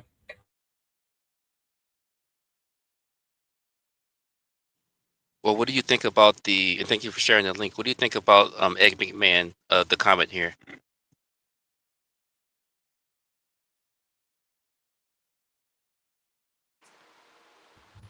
Sorry, Ed could you McMahon, repeat? Ed McMahon always did Publishers Clearinghouse. What do you say, vegan? Do you recall that, or were you a baby at that time? Yeah, I'm not sure which one was this. I remember definitely like this in the Mandela Effect examples album I created, but I'm not sure if this is like the Big Bang Publishing House. Is this the one? Publishers Clearinghouse. Yes. They used to do. What was it? Psy was on TV. Was it a TV show or I forget? No, they used to send a big envelope with Ed McMahon's face on it. And then they had commercials during the daytime while most of us were at school. And it was him actually going to people's houses with a big check. And it's Ed McMahon here with the Publishers Clearinghouse. um, yeah, I seen him give big checks because I stayed home from school a lot. And I also seen like the the envelopes and the commercials, and they all had Ed McMahon on it. Yeah, I Yeah, do recall. I now remember that too. Okay, that was in the 80s. Yeah, I recall that as well. Yeah, I just remember the example is what I'm saying. I didn't know about it, but I know that it's a huge thing when it comes to like a shared memory of that commercial she mentioned, right? With the envelope and the face, and the song I remember from this like investigating this ND. So it is definitely interesting when it comes to, like, all these shared vivid memories of people where this happened, but with like this zero documentation, kind of like that, Brainstein or Brainstein Bears thing, right, with the collective memory. So it is definitely interesting. And like so yeah, I mean, that's another interesting one. But I haven't had that Mandela effect on my end. It's just interesting to observe the evidence around it. Okay. Which other ones have you well, you know what, by the way, what do you think is causing it? For me, it's not the CERN. It's not anything like that. I think what's causing it is the system that we live in, that can, I mean, where to begin? Like, as I said, I believe in something like matrix system, where we live in either nefarious or some sort of a neutral system where we are being used basically, and or tested or mocked, or like, it's, to me, it's almost like a Truman Show reality. But in its essence, I see that, I see our power in it. I see that I believe we are eternal, powerful, creative beings. We just got, as far as I see, maybe tricked. Maybe some other things happen. Who knows? There's so many different theories on it. But I think we live in a construct where we are just being manipulated, gaslit, like beyond belief, and we just turn into these Stockholm syndrome people. And basically, these Mandela effects also serve as many of those things. But almost like these, how in Truman Show there was these things falling from the sky, and radio glitches and many other things like this, to prevent Truman to realize the freedom, but at the same time hinging it towards the freedom, to almost make him go to these further and further illusions, delusions, or, I mean, manipulations, like that. In my case, that being the astral plane, for example. So I see those things as just almost like, again, maybe like a Truman Show type of thing. Maybe it's just a clues to wake us up in a way. But at the same time, like, the way I see it is that our, again, our pro- because of the astral projections and going beyond astral projections, where people discover how we are truly powerful in our essence, I think that's basically is being hidden from us. Like, we are made to believe we are humans here and everything like that, but in reality we are not. And that, but at the same time, because of our all powerful essence, we would never allow ourselves to get entrapped in a forever entrapment. And because of this, I believe there had to be clues like Mandela effect, like many other things, to eventually kind of almost like wake us up, if the person follows those paths. But at the same time, all those paths are filled with many other traps, because I believe we do live in a almost like a nefarious matrix like system. Nice. I introduced Mr. Waters here. Jacob Waters, this is Vegan. Hey, what's been going on, Jacob? Can you guys hear me okay? I hear you fine. Hello. All right. Just want to make sure I was coming in okay. Hello, Mudrabbit. Nice to meet you, Vegan. Psy, good to see you again. And Propagate, thanks for having Likewise. me on. Hey Jacob, how you doing? I'm doing okay. Can't complain. Been a wonderful day. Shout out to Smith in the chat. Smith's a nice guy. He's Yeah, yeah. he does do timelines. He is a timeline guy. He threw me off with his number correlations one day, and I was like, oh, okay. That was pretty neat. Yeah, no, he does some digging. Yeah, I really like what you said, Vegan, about how you explained what was causing these Mandela effects. I think it's very similar. I don't know, like, whether you call it the Matrix or a simulation. Yeah, I think of them as um, glitches. And you touched on the idea that it's possible that there's signals for us, and I think it's I think it's true. I think both things can be true. I think they can be glitches and they can also be signals for us. It just depends on how we choose to interpret them, because they could be a wake up symbol, but if we choose not to interpret them at all, then I feel like, yeah, they could go to the wayside and nobody would notice it. Exactly. It's like, I see in a lot of people, for example, when it comes to this monopoly, Mandela effect with the monocle. where people realize that, oh yeah, I mean, I totally remember that, but then they don't necessarily end up going further with it, right? And it could be many reasons for that. It's not the time for them that yet, not their time to, and maybe they are not interested in it yet. But once it happens, maybe over and over again, like it happens to some people, then it definitely gets more interesting. Like they almost like increased clues. But yeah, I agree with that. And for some reason, the numbers, like when people see 1111 or something like that, I've never been able to actually have a connection with that. I don't know why. I don't know if I've just put it to be too foo-foo, and it just because correlation or happenstance or whatever you want to call it, I try not to put too much significance to. But certain Mandela effects or stuff like that, they definitely do pop out to me, and it's just like, oh, it's almost like a slap in the face. Like, hey, you're supposed to be paying attention to this. It's not just a regular thing. This is supposed to grab your attention a little bit.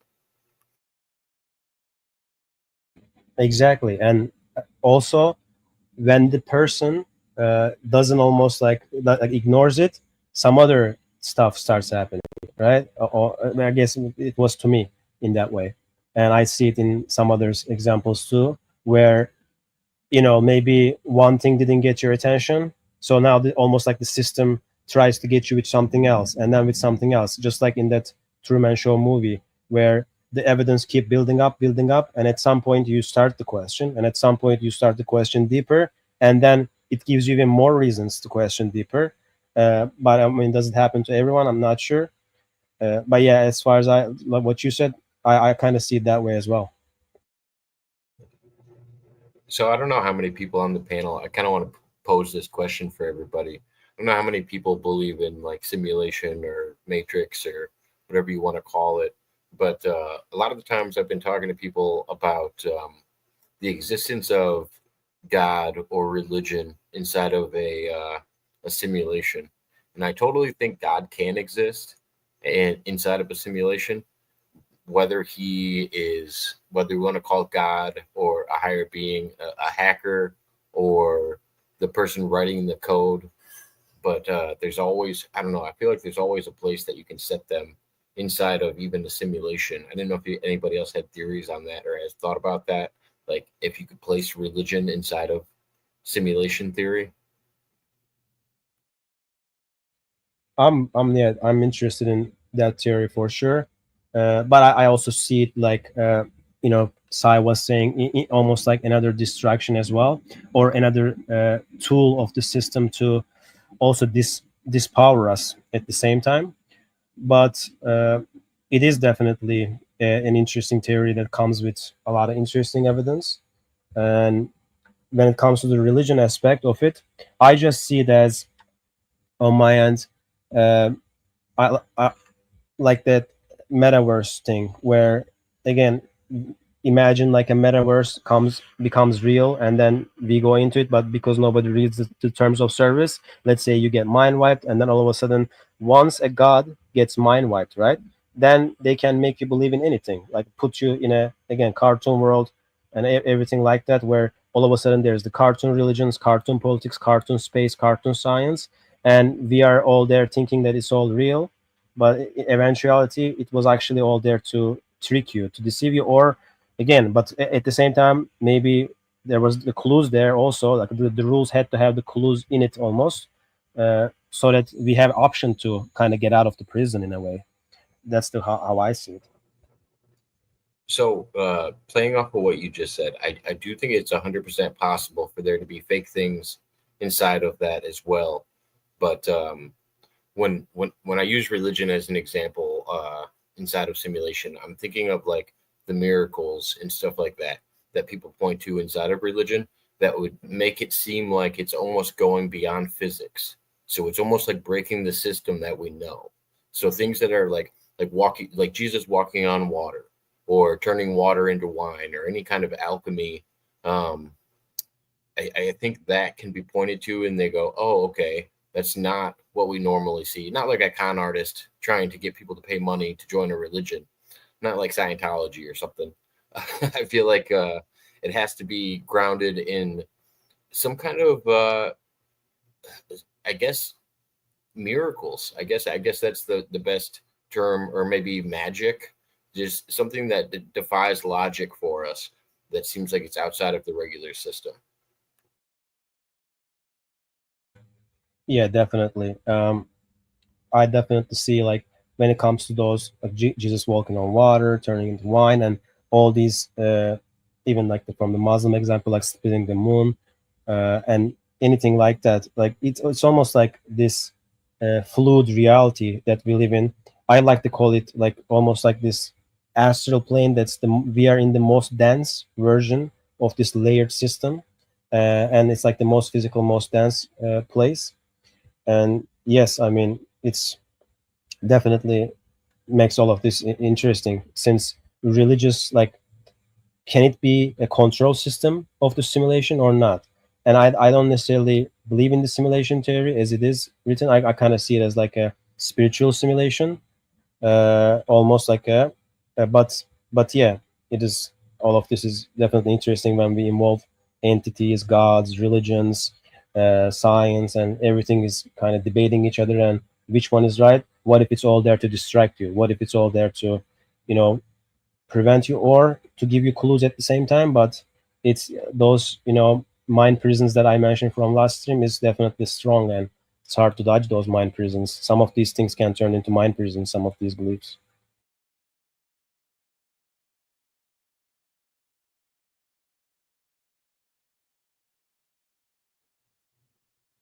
I don't want to take over the show. I want to hear Psy and Mudrabbit. I didn't get to hear you guys before I came on. I just started tuning in, so I want to hear you guys' perspective on it too. Otherwise, I feel like I'm going to gab all night.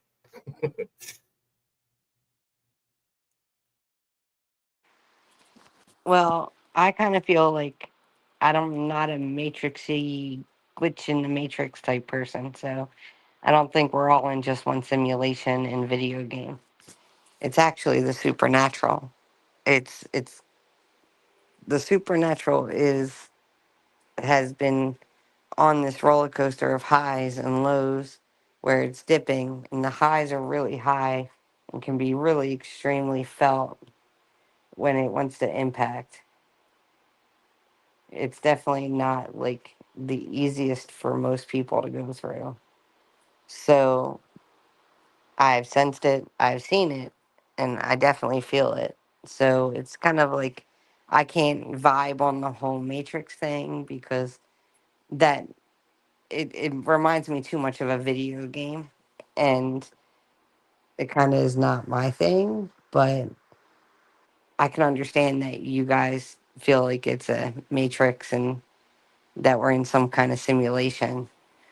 Um, I just don't know what to say to that because my views on it are completely different. If So that let makes me sense. let me pose something to you, Sai, because I don't know if Mudrabbit's heard this from me before. I don't necessarily want to believe in simulation theory. I actually myself believe in reincarnation. I believe that we're in kind of a purgatory on this planet, and we're doomed to repeat it until we raise our vibrations. That's what I want to believe. But what I want to believe, and then some of the signs, like with the Mandela effects and stuff like that, that pop through, it makes me question other things and try to find the source. And that's what leads me to these other avenues with the possibility of simulation or matrix or whatever you want to call it, video game theory. But trust me, I do not want that to be true. I don't want to be a video game playing a video game and not knowing if we're the actual true reality. But I feel like the more I see Mandela effects and stuff like that, or glitches in in what we call the system, like when people talk about birds, just like weird creepy video footage of birds just not moving in the sky, or like floating entities, or I don't know, it just seems like glitches inside of a video game, like somebody's hacking it or something, or it's just bad code. And that's what makes me pull away from my true uh ideas of like wanting it to be, I don't know, I want it to be more spiritual growth and us having control of our outcome, because I don't want everybody around me to be NPCs, and I want to pretend you guys are real people, but it's hard to. It's hard to because of the evidence around me. I'm I real. Yeah, I'm real too, dude. I'm about as real as it comes. So I understand that. Like, I don't really agree with you on your doomed to repeat and reincarnate, but I do believe you do reincarnate. I think it's a choice, actually, by your spirit or your soul. But um, yeah, the whole like, it's the reason why I really can't believe in the glitch in the matrix theory and stuff like that is because I see the supernatural. I see it around me, and I always have since I was little. So I've always been supernaturally effective. Will be always supernaturally affected. And the things that I've seen are not glitches, they're real. It's actually real things that are happening. It's not just like and there's no pattern to it either. If you look at like even the big Mandela effects, there's no pattern. There's like zero pattern. And everybody has tried to figure out the pattern. That was the main thing at the beginning of this thing was figuring out the pattern to try to beat it. Can we beat it? How do you save it? How do you like Moonbeam used to say like put a write down what you want or what you want to save and put a dot or a space in the middle. Looking back at history, at least my family history, and the way they saved each other was kind of nicknaming each other. Everything had a different name. And I see a lot of that in society, like calling something that it's not, changing the names to things. And I think part of that is trying to keep it. Yeah. Um, yeah, I definitely agree actually, because that's why I I almost call it like almost like a spiritual simulation, or I use these like analogies like Matrix. But in reality, I definitely see the aspect of how it's to me it's like a spiritual based, and because this simulation theory obviously comes from like materialistic origin, like the game also simulation game theory, and I go kind of against these things even though I like to use them as analogies.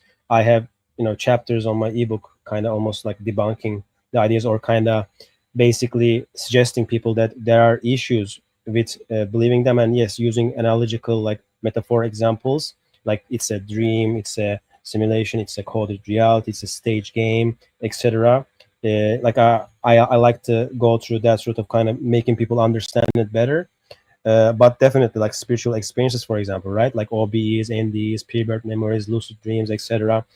Psychedelic experiences. It's like, to me, these definitely reveal a layer that like reality far richer to me than any digital simulation could contain. So to me, like that's why it's kind of I don't see it that way when it comes to just like we are in computer or we are in uh, stuff like that. And that those theories to me, like, they encourage nihilism, they encourage detachment. I believe they are there to almost hijack awareness, and I think the system promotes them because of that. And this is why, like, there was also recently like a month ago actually, there was a another YouTuber within this like Matrix Reincarnation Soul Trap community who made a video called like My Current Theory of Everything, and his channel's name, and his name is Christopher Steris. But basically, his theory became eventually that yes, like we do live in a simulation, we are NPCs, we are in a video game being controlled by you know some other creatures, entities. And I ended up doing my best to write all the counter arguments as to why I believe that that's not the case, and why that type of thinking could lead many to deceptive paths under his video.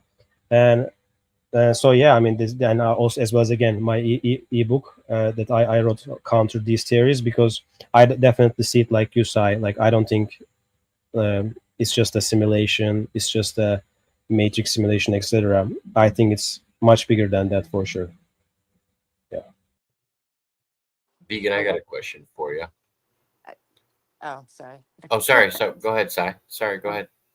No, I would think like the Matrix movie did a big, I think, impact on the simulation theory and the simulation, like, that we're all in a game. I actually did not like the Matrix or the Mandela Effect movie, but I did find two other movies that are made by kind of like on the lines of the Mandela Effect, and they mention the Mandela Effect briefly in both the movies. And there are different things that happened in the Mandela Effect that I've heard that happened. And they're very interesting. I do suggest like people look to see those types of movies. One, I don't remember the name of, but every time she had gotten this pen, and every time that she clicked the pen, she was in a different reality. It I was know very exactly. interesting. I know exactly what movie you're talking about, Sai. I can't And remember the name of it it's though. called. It's called. Um, it's an acronym, or what is it called when there's several letters that make up like stand for something else? That's an acronym. It's Majestic. That's the name. Okay, it's Majestic. That was the name of the show, and she was a conspiracy theorist. And they brought her into a project. She was just like an online streamer, and they told her about a project. And yeah, they gave her this pen, and she thought the pen was obsolete. And she clicked it, and she kept finding herself in different spots. And she was learning about the Janet Corporation. Yeah, I remember this vaguely. I don't know if we're thinking about the same one. I think we are. It's a really good movie. And if anything, Yes. they do mention the Mandela Effect in that movie briefly. And again, I say briefly, but you have to be paying attention to actually see it. But they do mention it in there. The other one is Dream Scenario, which I know people who have had that happen. I know people who have done that. And I find it absolutely interesting. It's not, again, they mentioned the Mandela Effect in that as well. And I think it has Nicholas Cage in it, and it's very interesting movie. It's a watch movie. I wasn't going to watch it at first because it was suggested to me, and then I watched it, um, and I'm kind of glad I did because a lot of it made sense to me. Did you see that one, Jacob? Yeah, I've seen both of them. Yeah, I'm big into. Uh, I call those timeline movies. There's another one called Metropolis, and it's kind of messed up. It's about the moon, and there's this like knockoff religion, and it's kind of like Scientology, but they're called Lunology, and they study the moon, and it's very cult like, just like Scientology. But they describe the Mandela effect in these movies as um, the result of a changing timeline. And that's how, and we just interpret them as a Mandela effect, like, oh, we remember this because we're remembering pieces of when the timeline changed.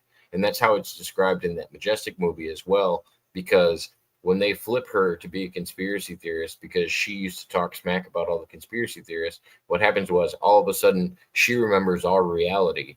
And then everything that they're thinking about in the new reality after she clicks the pen, it's a different timeline. And so the Mandela effect for her is this whole reality is wrong. It's like when you were talking to me, Sai, about this the other day. It's like there's two kind of groups of the Mandela effect people: the ones that feel like they were involved in a time slip, and the ones that seem like they were involved in the Barnstein Bears was spelled differently, or like little casual stuff that seems to be more media based.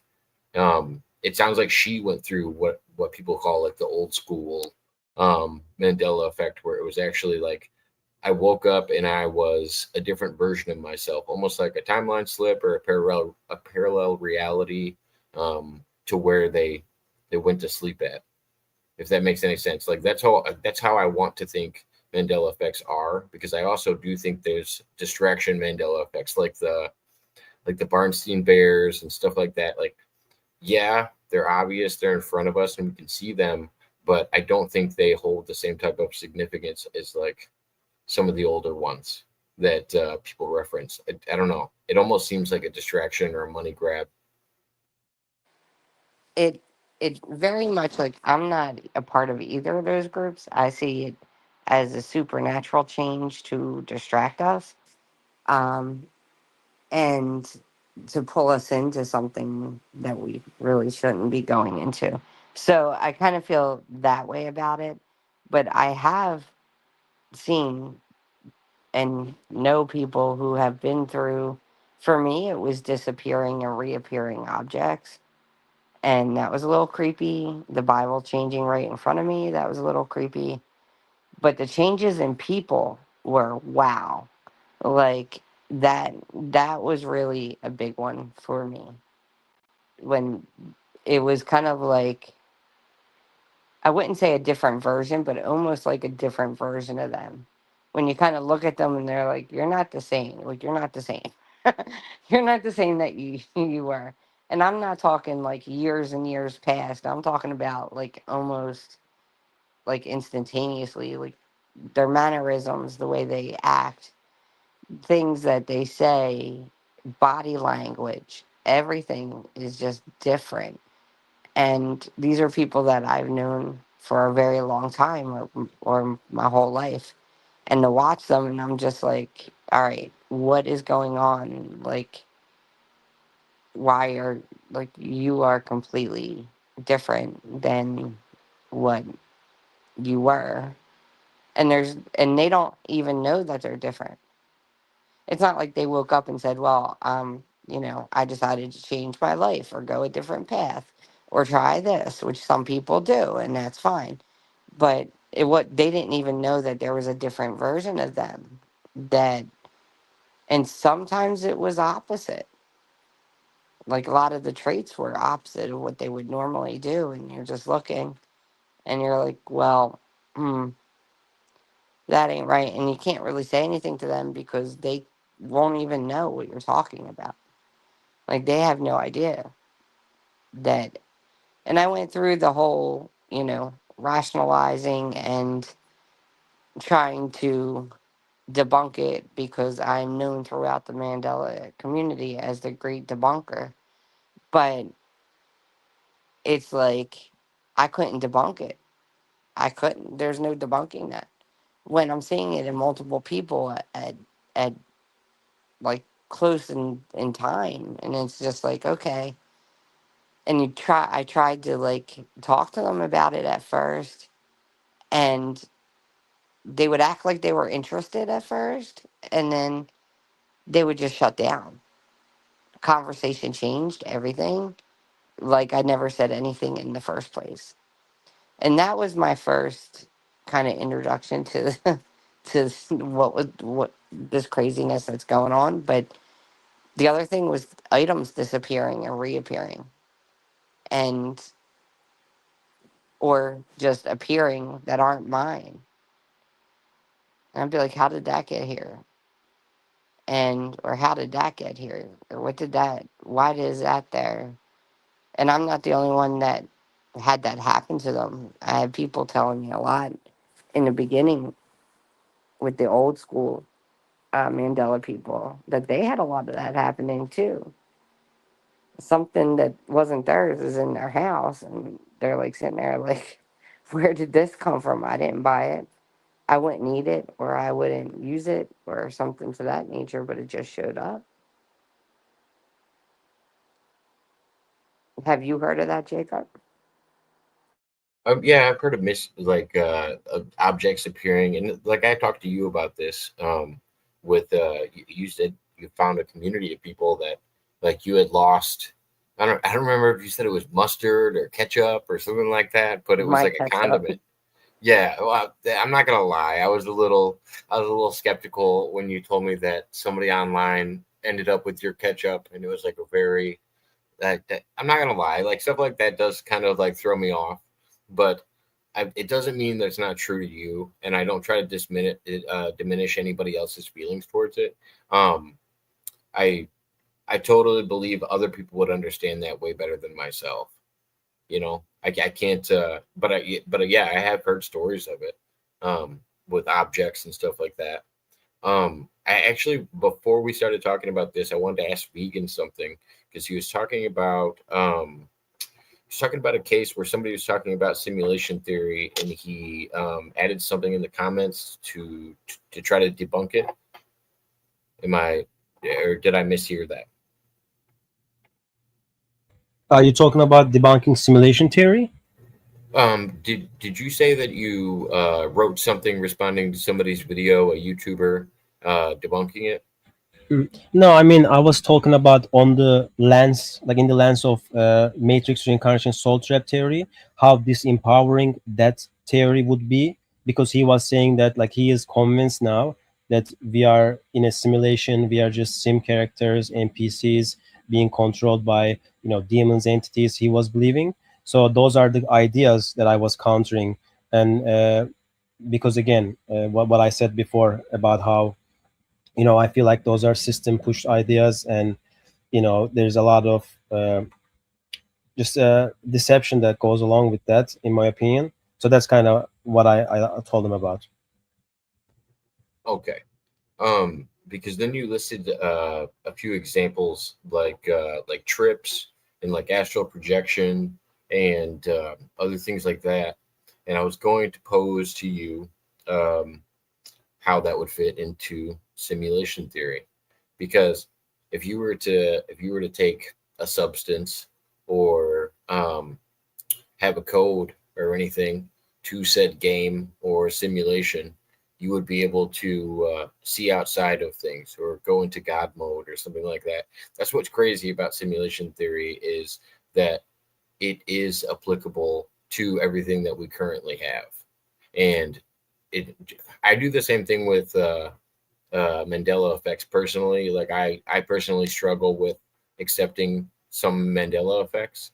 And I feel like a lot of other people do that with simulation theory because they don't want to agree with it. I trust me when I say I really don't want to agree with simulation theory, but it does still fit the patterns of everything you listed. Everything that you listed, whether it was astral projection or taking a substance, could all be into that matrix or simulation theory as well. Even if it was a drug or something like that given to you by said demons or a bad entity working inside the simulation. Because I do think there's still good and evil that would exist inside of those things. Yeah, that's why I love using it as a analogy to make people understand better, like uh, because sometimes in virtual reality, when I open the rooms and talk about this, a lot of people come to me and say, why are you saying simulation, or why are you saying matrix? Isn't that just a movie? And but in reality, like these topic like Plato's cave, the samsara concept of Buddhisms, and like Hinduism's Maya concepts, or reincarnations included, and escaping them basically to reach nirvana, etc. uh, you know these are the theories, kind of like it comes from these, rather than just a movie or just this simulation theory. These actually go very deep, very old, these things we are talking about. But at the same time, yes, like science with the double slit experiments, quantum entanglement, and many other things actually shows us that the possibility of that, right? But to me, when you look at through the lens of, okay, we now realize about the astral projections, OBs, pre-birth memories, and everything along those lines of like deeper spiritual layers of this reality, including psychedelics that you mentioned. Uh, then things get, I think, even though yes they could still fit into the paradigm of some sort of like a simulation, But at the same time, when we do truly discover how we could as well create those things as well, like when we experience these higher projections, like people call it like soul travel instead of astral travel, like these higher and higher potentials that we can tap into, which I believe we can. Uh, that what makes it more puzzling and shows us that maybe it's not just that, maybe it's even beyond that. And to me, that's what I got from my own, non-physical, like thousands of non-physical experiences. And for the like the last 20 years of being a researcher, I just see it as that, you know I don't think it's just that it's like a simulation when it comes to like a literal computer simulation, where we are inside a computer or inside this construct, but I see it as like a different type of a spiritual construct that's like an astral, again, plane, layered astral plane, where we are in the most physical lens of it, but we can tap into, with changing our frequency, almost channels, right? Sleeping, we can tap into other layers of it and go, more and more to the next level and next level, but we can only probably go so far. So yeah. Wow, Okay, this Yeah, is and I have a quick sorry, go ahead. insertion here. Can I jump in real quick? Sorry about that. Mind of Tim, what do you guys think about dream precognition? Seeing the future in your dream. I would like a Mudrabbit to tackle that one real quick. Well, I know there are some people that have prophetic dreams. My dad's one of them. My mom was another one. I can't claim that for myself. I'm not one of them, but I take their word for it because I've seen firsthand how it's played out through them.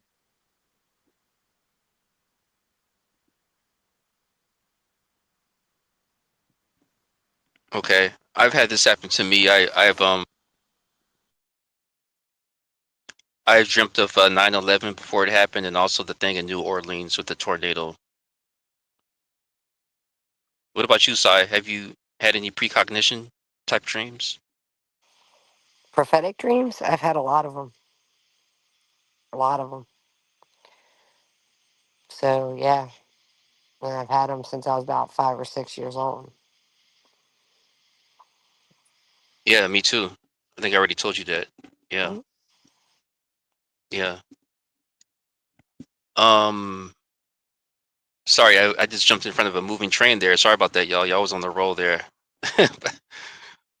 I know Mud Rabbit and them haven't spoken. Go ahead. I'm sorry. Uh, Touching on that, there's been a lot of stuff that they've been doing. Paul Stateman, who's a big mushroom guy, and he's pretty much the lead researcher out of the United States, um, was talking about, and him and actually Joe Rogan were talking about this. They were talking about fighters that were trying, and so this isn't dreams, but more of a dream state that they're putting themselves in. But professional fighters were talking about taking certain mushrooms prior to fighting, and they were having the ability to read what the person was going to do before they do it, almost like seeing the future.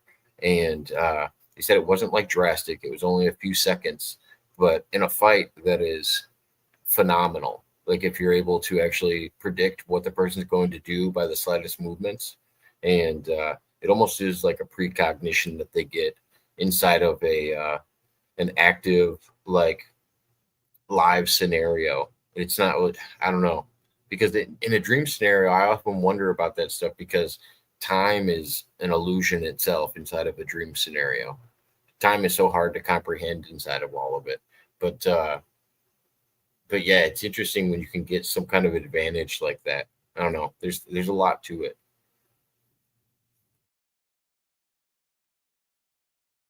Yeah, especially when it comes to like time. Is it like linear thing we are talking about? Is the circular thing we are talking about? And especially like, what if there is no, no present, no time, and only perceived moments? And so I think definitely when we experience these things, like the almost like the programming framework of it, to me, changes a little bit. And what I mean by that is that, like, when we some of us can see these premonitional, dreams, prophecy like dreams, and but many of us can't, right? But it's interesting how it happens a lot to Psy. I'm kind of jealous. I wish I had that, because I don't remember experiencing them, other than some like deja vu moments that kind of reminded me also my previous dreams. Yeah, almost maybe those were that, but yeah, I mean, what if we are tapping into, we could tap into past, the future, because we are talking about almost like a circular time here, right? So yeah, that's definitely interesting. Definitely interesting. Spiral time.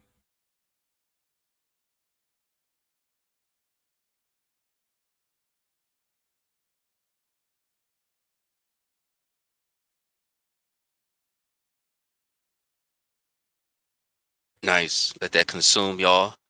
I mean, well, not literally, but you know what I mean. I like that. Let it digest. Yeah, and maybe we are tapping into also like how in these OB states, like or in these states, lucid dream states, how we can tap into this timelessness, or like all moments existing in once, right? In at once. So to me, like this suggests like our true consciousness, I think, isn't bound by time. So it's like a function of the kind of trap layer, in my opinion. Uh, so yeah, that's how I see it. When you were talking about comparing yourself to Psy, I often talk about this with Mudrabbit. I'm convinced that women are just higher in intuition than men. They can pick up on these vibes more. This is why guys are so bad at reading signals and everything else. I feel like women are just, I don't know, they have a higher intuition that they tap into. It's Definitely more ac- empathy. it's actually not an intuition for me. I'm actually psychic. It took me a while in my childhood to realize it, and throughout my adulthood, but I actually get messages in, and my dreams are a part of that, if that makes sense. But isn't that an also on top of what I just said? Like, not only do you have the same abilities as some other women that are way smarter than men, but you also have psi abilities on top of that. It's like, yeah, yeah, you're even better. Yeah, I get it. That's awesome. Like, I wish I could do something like that. Like I was telling Mudrabbit, I have to get help to get to those points.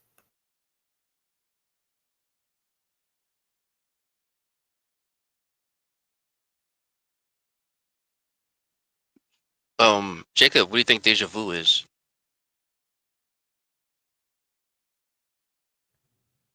Deja vu. Um, I often wonder if it's a bleed through between a parallel reality. Like the only time I think that you've ever actually experienced something before is if another version of yourself has experienced it, and then you're getting a bleed over from that, from a reality close to our own. Because I like to think of our reality as like a bowl full of marbles. The closest marbles to us are the most similar to our own, and when it comes to their reality. But just like every decision we would make would have a different timeline splitting off of it, I think there would be another me in infinite scenarios where they could have experienced something like that before, and that's where I think deja vu bleeds through.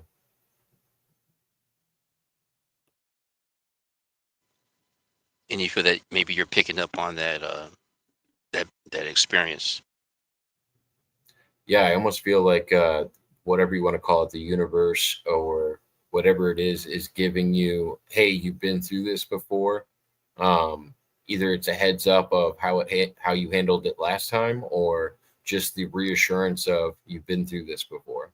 But there's something reaching out and telling you that.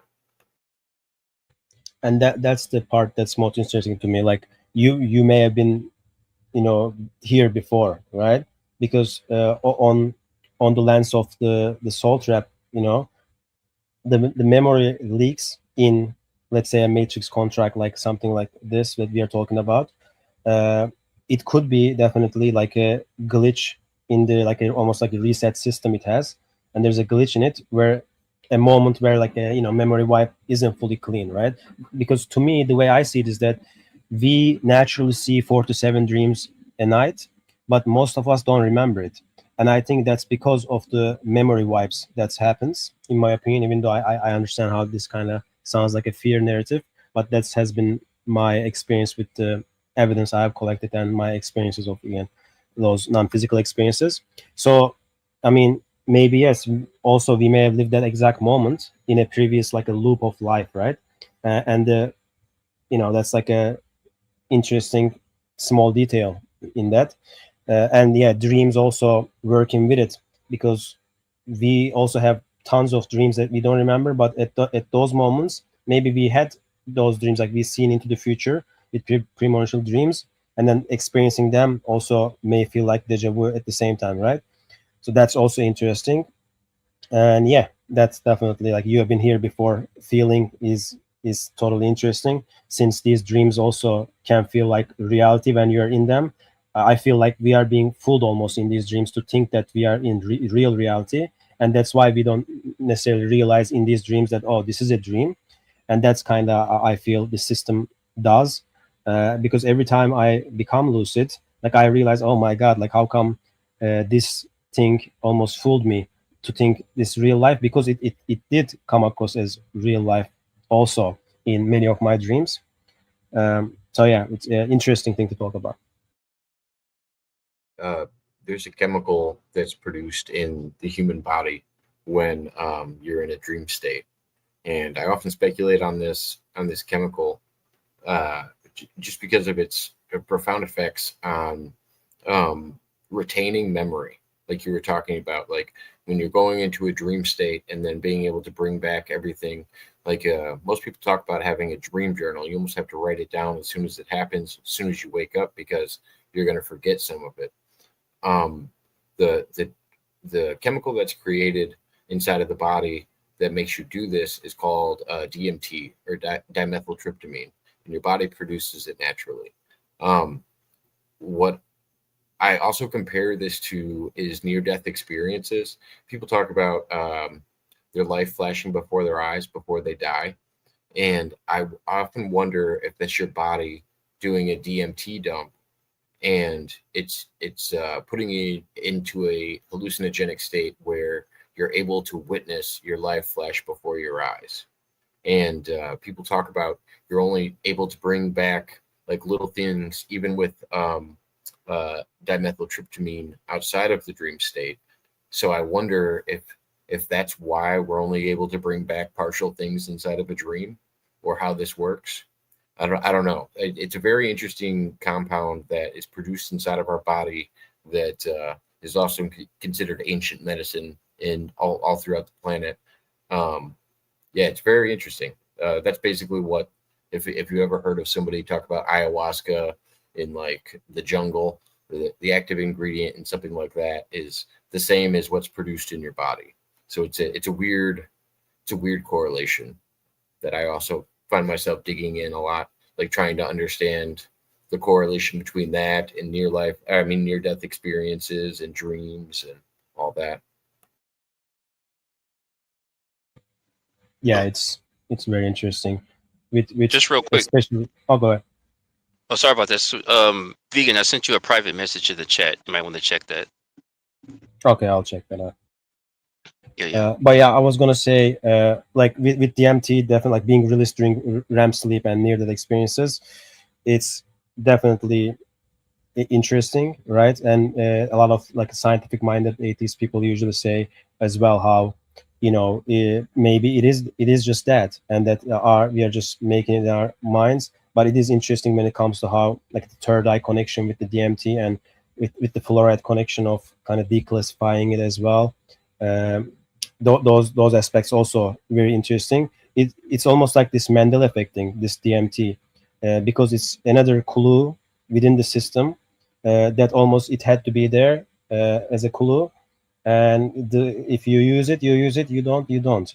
But if you do use it, and you do, try to release it more and more, and classify, like, declassify your mind, uh, and third eye, let's say, uh, to produce more, basically, and to have more of these non-physical experiences, then yes, we get hit with more and more interesting kind of realities, right? um, that kind of allow access to basically astral or etheric layers of this place. And yeah, people doing ayahuasca ceremonies, DMT ceremonies, that often kind of overlaps with a lot of like entity talks, like life reviews, false heavens, and so it's like too organized to be random, as far as I see it. Okay. Yeah, check out the private chat there in the back room. Yeah, And I'll just restart and come back actually, because I kind of turned that off. Like I just did like a web dev thing to just remove that thing. Oh man, but mm, I'll just restart it right back. Be right back. okay. All right. All right. Thank you for that, Vegan. Nice. Vegan will be back. Yes, yes. Hey, Jacob, have you ever had an out of body experience? Yes, I have. I Oh man. I, Yeah. I astral project and have out of body experiences. Oh, you have more than one? Yeah, and I can only do it at certain times, and yeah, I've gotten pretty good at it. I've been practicing since I was probably about 15 or 16, and usually it happens. It's described as like to me it's a moment between being asleep and being awake, and I have to be at that state in order to do it. And I've even gotten stuck in my body in practicing it. Like I remember a specific event where my feet were attached to my shoulders. Like I had lifted up a little bit, but I was still attached to my shoulders, and I was looking down at myself. It was a really weird experience, but yeah, I've gotten better at it over time.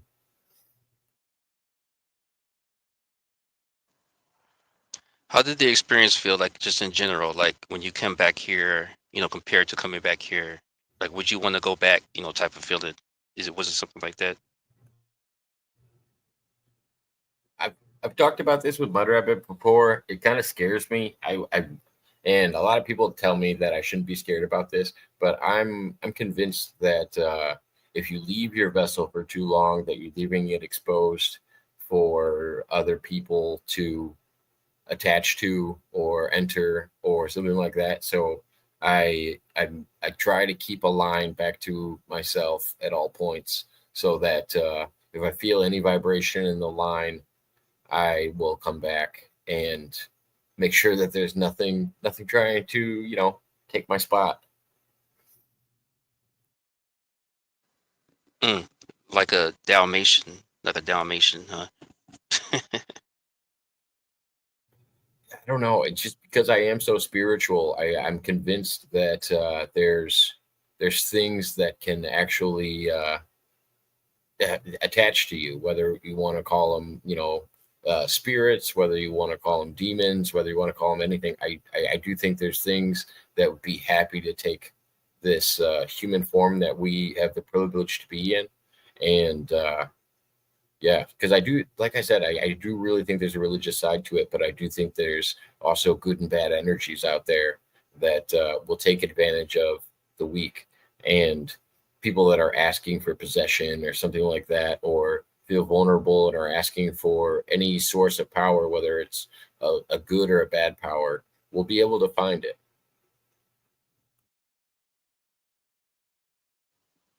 You said energies. Is it actually beings or is it some kind of energy that's consciousness or something? I think it can be both. I think spirits can possess living things if the vessel's vacant. But I also think old energies, whether we're talking about it's MC Nemesis, whether we're talking about like ancient spirits, whether we're talking about like Jinn or whatever you want, like these things that are just as old as the idea of religion itself, or that outlive humanity. I think there's things that have existed and will exist long after us.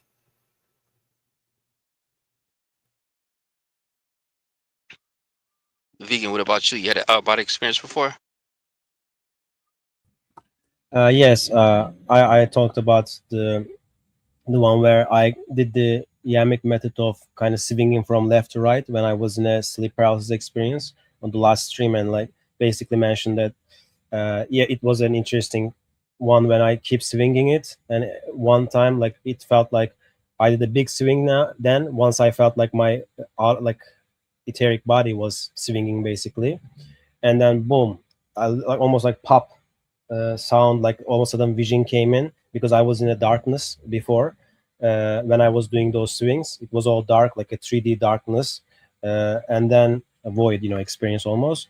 And then boom, as soon as I popped, did the big swing, and then I was hovering in the middle of my room, looking back at my body, and that was so weird. But yeah, that was like one of them. But after that, I had many of those, like those when I was trying to generate it from a sleep paralysis experience, and just kind of do those like climbing the rope or those type of methods to split, and then just try to run away from my room basically to have those experiences. But eventually I realized that, wait a minute, why am I going back to a sleep paralysis state when I am in already a non-physical experience in a dream, let's say, where I can already turn it into an out of body state. Actually, maybe not a real time out of body within my room, but still an out of body, because I truly believe that the main difference of out of body and lucid dream is our awareness of, are we fully aware there, just like right now how we are aware and we are 100% ourselves. Once we are 100% ourselves there and we realize that our body is sleeping and we remember kind of everything we did from before, then to me that's an out of body experience. And having those experiences to me is the most fascinating ones, because only then I am fully myself. Since in these lucid dreams, I usually, there are almost like tricks and deceptions that I kind of get to deal with, where it can make me fall back into sleep as far as I see it. So definitely I want to be keep increasing my awareness states to come to the real life awareness, so that I can turn it into an out of body experience basically.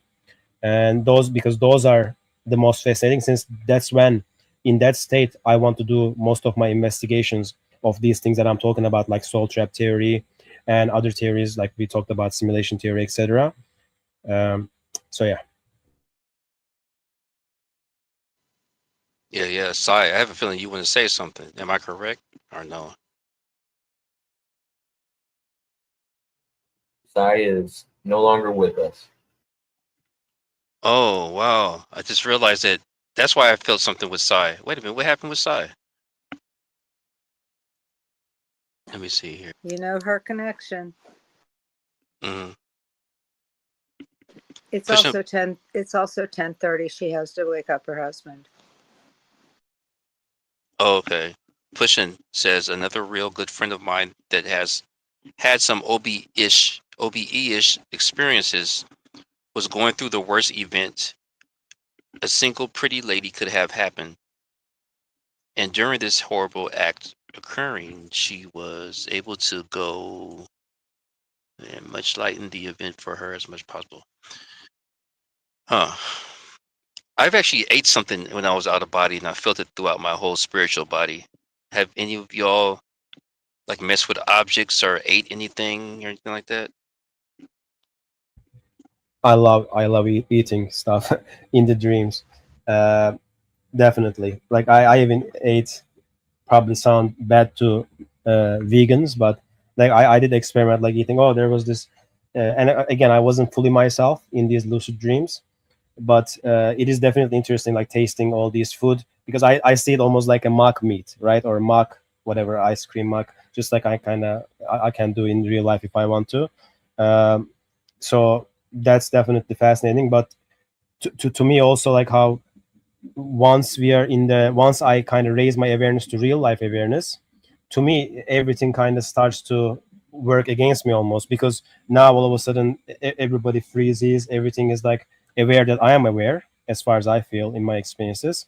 And then it becomes a battle for me of trying to keep that same awareness state, because all of them, usually my astral experiences, end with like me falling back into a lucid dream type of a mindset, and then keep going lower and lower levels, like I mentioned before about like the semi-lucid to pure lucid to like a non-lucid to the deep non-REM cycle. and here you go again to the sleep, uh, so I want to be awake and I want to have my awareness level to the max at all times, but it is so hard to keep that type of awareness. And this is why I feel like there is a lot of huge debates about these lucid dreams versus astral projections, because I mean, one turns into other, the other one turns into other. Like it all fluctuates, in my opinion. Um, but it is all non-physical experiences, nonetheless. That's why I like to just classify all of them as like we are just having non-physical experiences, but our awareness is what matters, and increasing that awareness, I think we can keep increasing it, keep increasing, like astral travel, mental plane, quote unquote soul travel, soul plane, and nirvana plane, and all these planes, yeah, like I want to be reaching out to the max that I can reach, and hopefully way into the future, I want to, even if it's possible, I want to find a way to exit in that state, because I feel like in that higher and higher states, I feel more of myself, more spiritual, like higher self, true self, right? And I would be want to be like almost exiting via that state when my time comes. That's how I see it, basically. That's interesting, vegan. It reminds me because when I'm in those states, I feel more at home because I'm not worried about the real world. I guess I don't have I don't know. I guess I don't have the same worries that I would outside of that. There's a calmness that comes to it that I can't really describe. Where it's just like, oh, you're almost at peace. Like I said, the only nervousness I have is losing my little bit of connection to reality, and I wonder where I'm supposed to place these type of experiences. Like if they're more significant than the physical, or how do you place them, or how do other people place them in general, not just you specifically, vegan, but just anybody. I don't know if we're supposed to put a lot of merit in these out of body experiences, or if we're just supposed to take it off as a dream state and go, oh, maybe there was some, some answers to some questions in there, but you got to decode it a little bit, or if it's actually you're lifting the veil and seeing something that not everybody's seeing.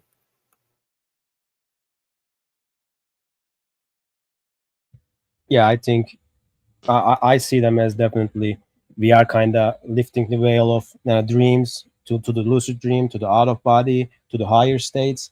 I think that's what makes it very interesting, because like in dreams, right? Like you are usually passive, like symbolic, fragmented, as far as I see it. And in OBEs, you are way more lucid and observing with like more clarity, consistency, and like full awareness, as I said. So you know to me, like seeing the real world events, messages, or like locations we couldn't have known, right, in those states. And then that alone to me is just shows us like it's not just dreams, right, we are talking about. It's like a much deeper, since in dreams like you are bound to your own subconscious in metaphor. But in OBs you can definitely like travel, ask questions better, and encounter these supposed entities, right, which I like to call them almost like these matrix AGI, bots, NPCs of the system that plays the good sides and the bad, the good guys and the bad guys at the same time, basically entities, to make us believe in stories that will eventually get you to put you to the path of reincarnation, which is, I believe, a deception and a trick that we shouldn't be doing, in my opinion. Uh, but yeah, I mean, as far as I see, the system works really hard to confuse us and deceive us and manipulate us, and also confuse the two, the dream and the OB states as well. So yeah. And it is also interesting how CIA also investigates these things, right? They don't see it as just a dream. They're like the CIA's Gateway process and Monroe's Institute and all these experiments that they did, these declassified papers, that massive investment that they did in exploring them. That shows me that there's definitely more to them, in my opinion.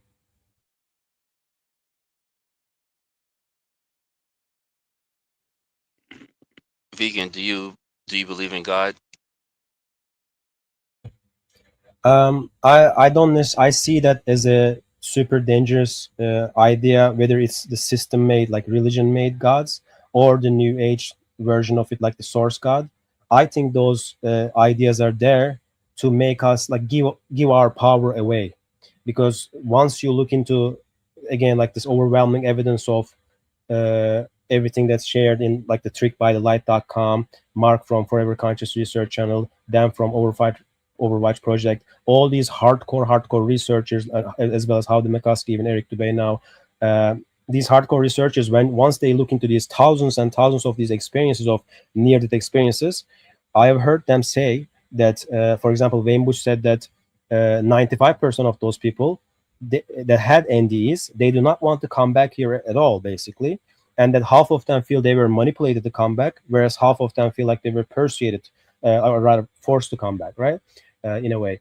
And then when once we see the same type of evidence in pre-birth memories, then to me that speaks of a deception, because people are doing what they don't want to be doing, and then once you get involved in mind wipe and reincarnation with that, then that becomes even more deceptive. And seeing that this world is basically controlled by evil, natural disasters, the question of evil. I don't want to necessarily get into all these super negative things to not trigger people, but basically, to me, those show me, and as well as all these afterlife evidence, all these 20 different fields I've investigated related to afterlife, such as OBs, NDs, again, alien abductions, coma experiences, psychedelic experiences. You can see it on my free ebook if you'd like. All of them showed me deception, manipulation, distraction, and evil being involved and being continued in the afterlife, not just here, but continued in the afterlife. And that's just a logical conclusion I came to after seeing the evidence, after just experiencing myself from thousands of non-physical experiences. But I'm not like others. I'm not there to just fly in these dreams. I'm actually doing an investigation of these theories because I'm frustrated, because I thought I kind of I got the whole thing before, when I was an agnostic atheist, had the website debating people, convincing them that agnostic atheist is the right path. When I realized from the Mandela effects and out of body experiences and lucid dreams that no, I was totally fooled by these things before, and that just like I was giving with the metaverse example, to me I see this universe as like a metaverse where we were mind wiped into it, and maybe because we didn't read the terms of services or whatever, uh, once you get mind wiped as a god, basically you just forget everything. So I see us as gods, basically, that forgot, like after the mind wipes, and maybe we agreed to some of it, and then that led us to agreeing further into it, or getting even not agreeing to it and just forced into it. Who knows what's going on? We can't just claim anything about it, since we don't have like the absolute proof about it.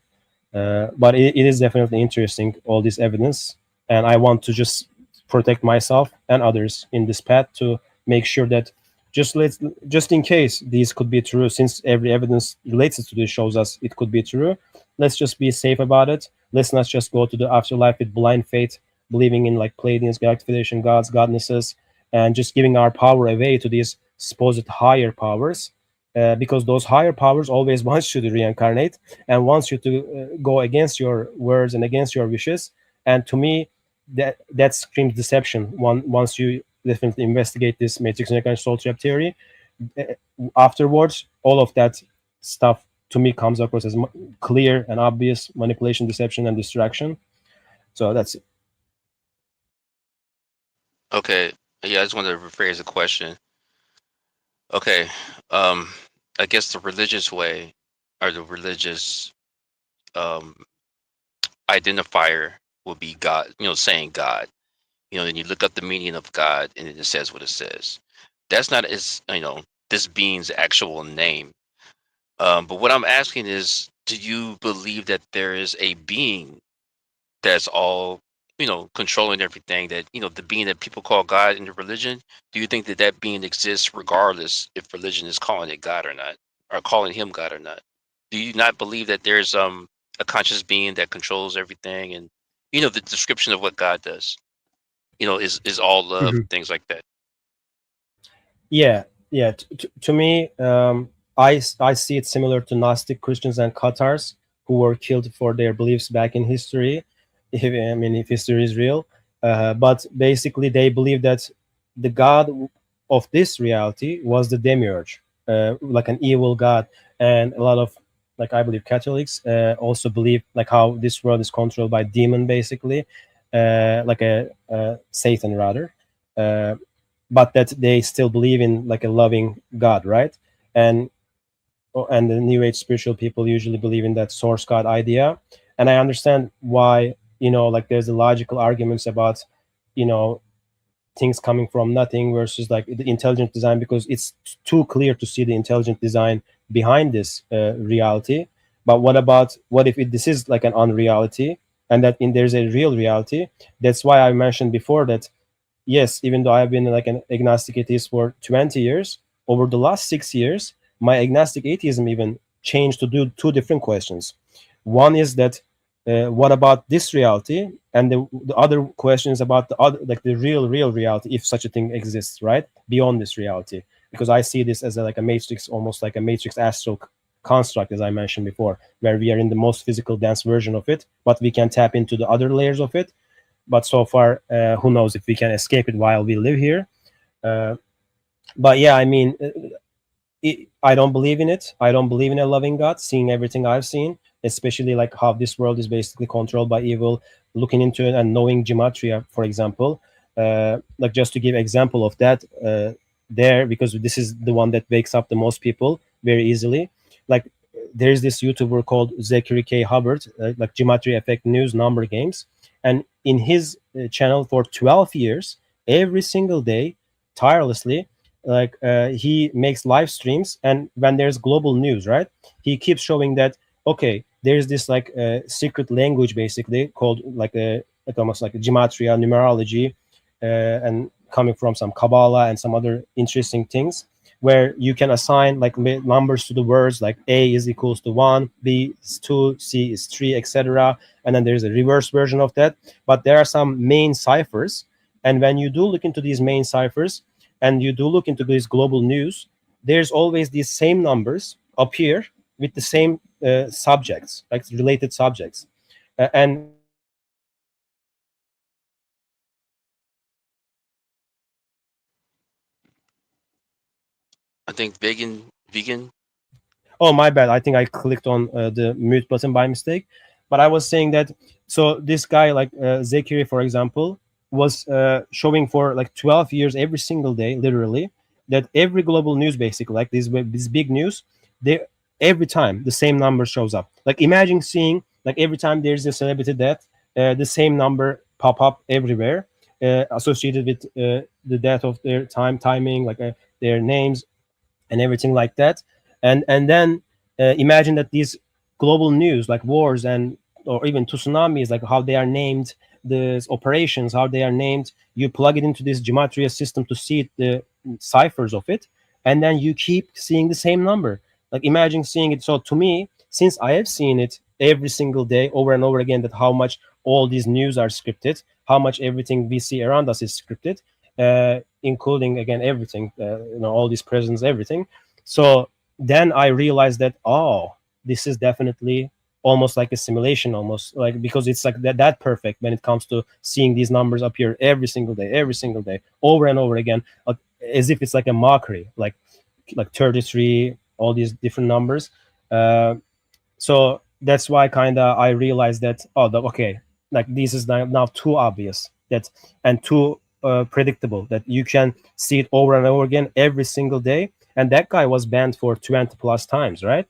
And I don't agree with his sport gematria thing. I think that's horrible that he does. But the other aspect that he does when it comes to exposing the reality with gematria, he does the best kind of work ever that anyone can do with his books and videos, literally every single day. So yeah, I mean, that exposes that, yes, we are living in scripted reality, yes, we are being mocked, and yes, like we gotta realize these things, as far as I see, and try to come up with better solutions, try to see deeper layers of this thing, because this is what's happening, that we are keep introduced these stuff over and over again every day, but it is all scripted, it's always associated with these numbers. Yeah.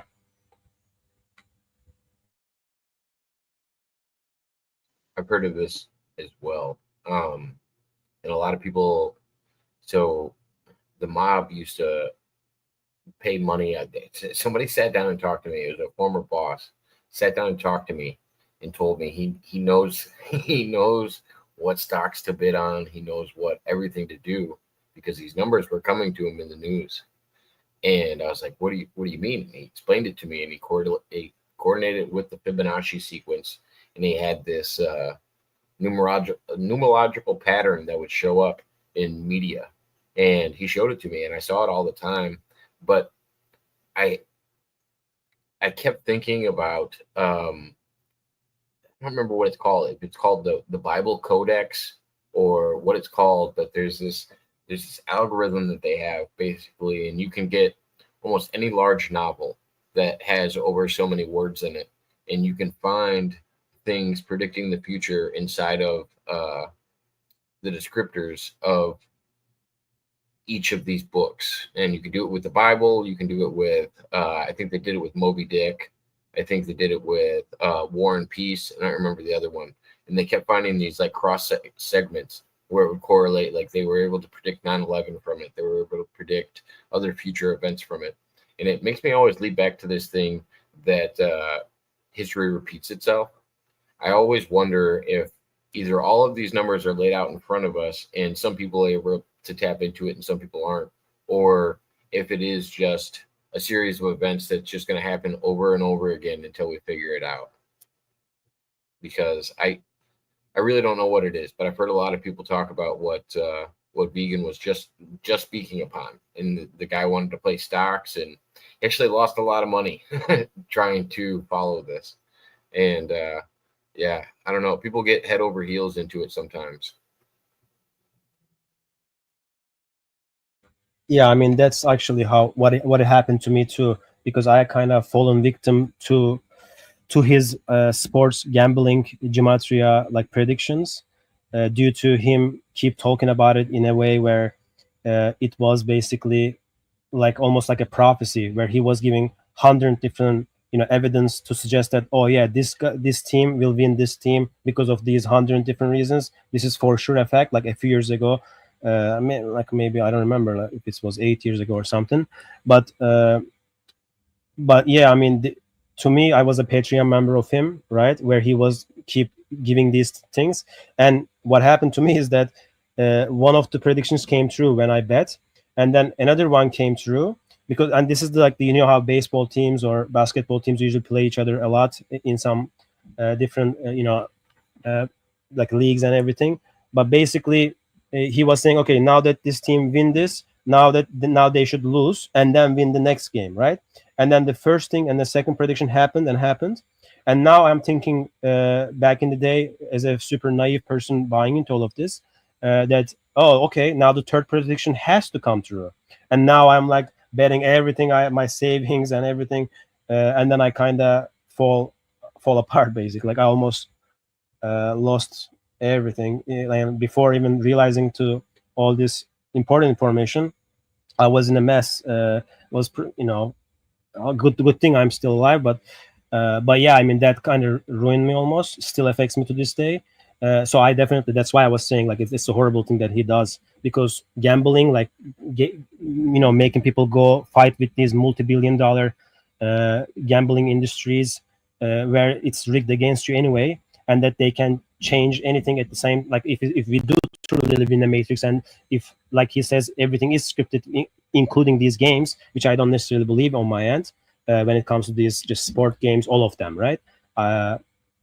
Then and or even if that's true, which is sure, I could believe that too, but that doesn't mean that we can predict it, because every time, if you do look into all of these guys, not just him, but I was subscribed to also eventually 6-7 different Patreon groups that was making predictions, and I was seeing later on, I saw how much like 3 of them was saying this team will win, giving 100 reasons for it, not necessarily 100, like everyone gives like 10 reasons, and then the other 4 people, let's say, gives the other team will win because of these reasons. Then eventually I figured out, oh my god, like it seems like for a lot of these matches, these numbers align for these both teams. So let's just ignore this whole sports gematria thing, because in the real life examples of global news, we see 2 obvious ones, and but the sport gematria aspect ruins lives. Gambling ruins lives. So that's why I like to speak against that. All Yes. right, so yeah, let's stay on the spirit.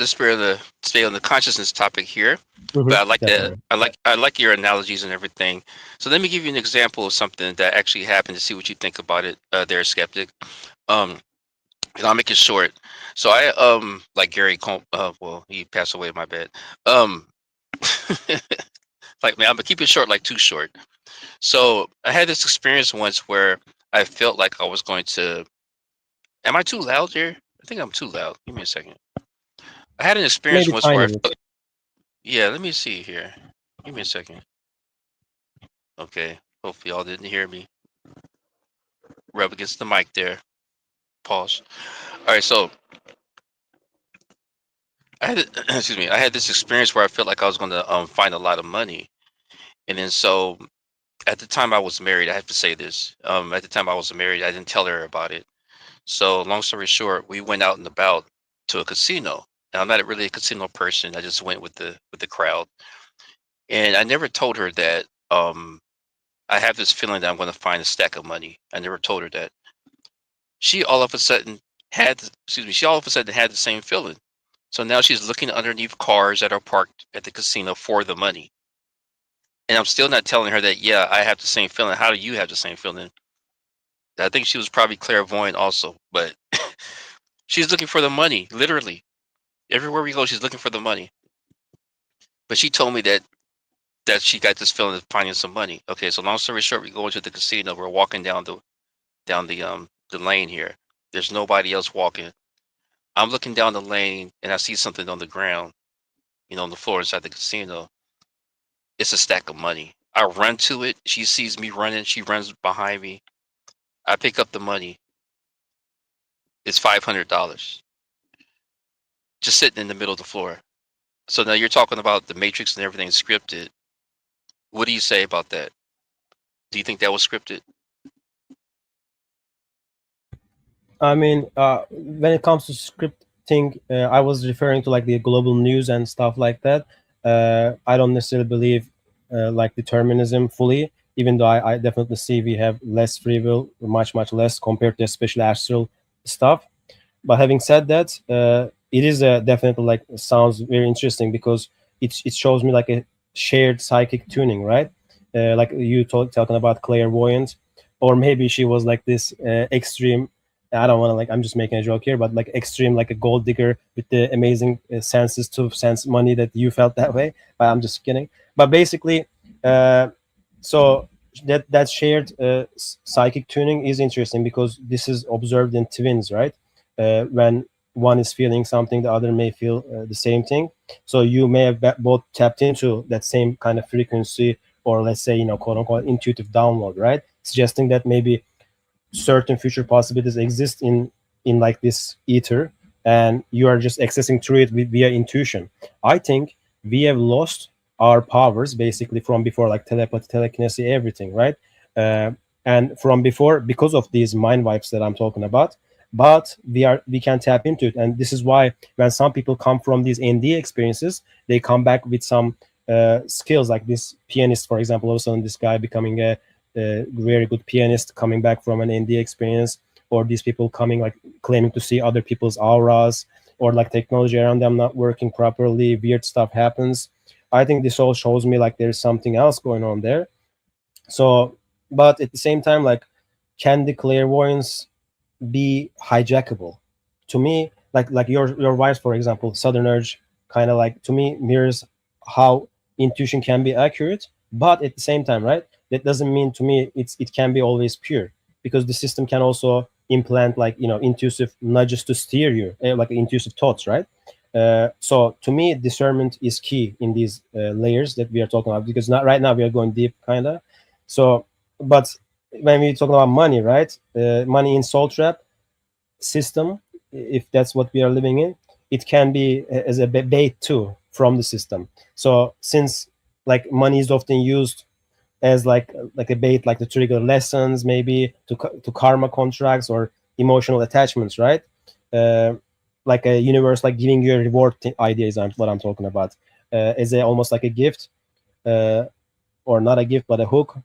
So That's interesting. I would be curious to hear what happened after that moment. But yeah, I mean, synchronicity doesn't always, to me, equal to like this spiritual confirmation. You know that, oh, like it means that, because just because something lines up doesn't mean like it's divine or it's anything like that. Because many synchronicities that we see, like the 1111 example I mentioned from before, where it did turn into like a trap for me for 2 months when I ended up believing in spirit guides, guardian angels, and then later on realized that it's like just a system playing again the good side and the bad side, and just confusing and deceiving and manipulating us.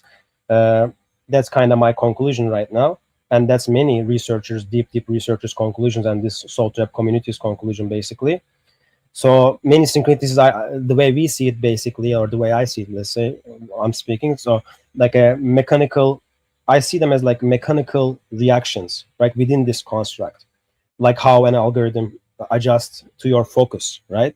So, so I mean, psychic connection, does that equal to like a shared maybe soul contract that you may have had with her before? Like maybe it was a timeline bleed. There's like deeper layers of that too. Maybe you and your wife, had like a deep energetic link, right? And that these shared insights are all of a sudden like a reported, uh, like in that way with those either those feelings like clairvoyance. But it's also interesting that we see these things also in pre-birth memories, in like a twin flame deceptions, and intertwined contracts that we can go into. But yeah, that would be my take on that experience.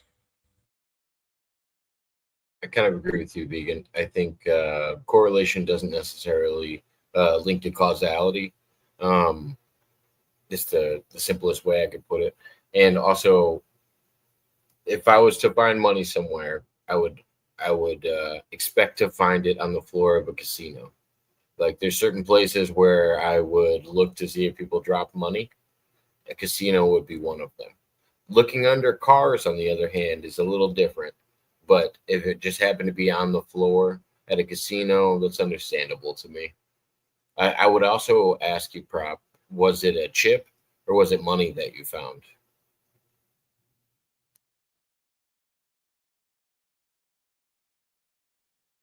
Wow, that's a good question. I like that.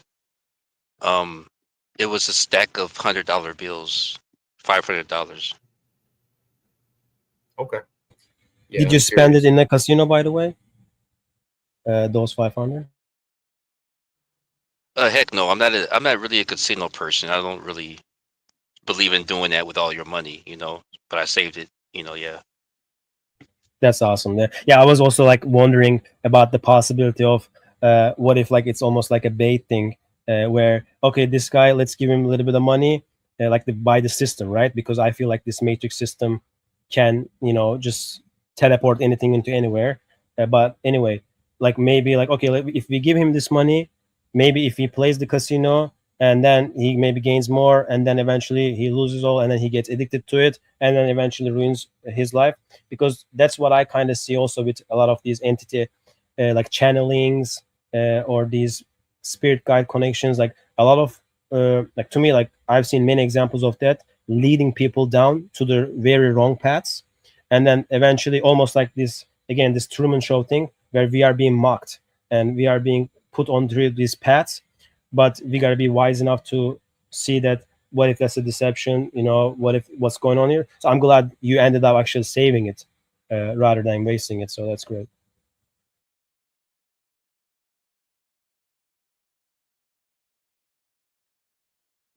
Yeah, yeah. It's just amazing. I felt that vibe, and then next thing you know, she felt it. Um, I'm not married now, but at the time, then she felt something else one other time as well, and I didn't tell her that I do already. It's weird, because she was. I told many people we had a kid, but lost a child. But the thing is this, I knew the gender of the kid, and then she approached me and said that she already had the name for the child, and it was for that gender, and I never told her. She already knew. So, you know, that was weird right there. Uh, Kind of correlating with that. Uh, so I've wanted a child since I was, I don't know, 14, 15, and I've only wanted a daughter. And I knew prior to, I don't know, ever having a kid that I was going to have a daughter. And yeah, I thought that was always strange. I never, for some reason, I never thought I was going to have a boy. And yeah, I had names picked out that were girl names before I even had a daughter. It was the strangest thing.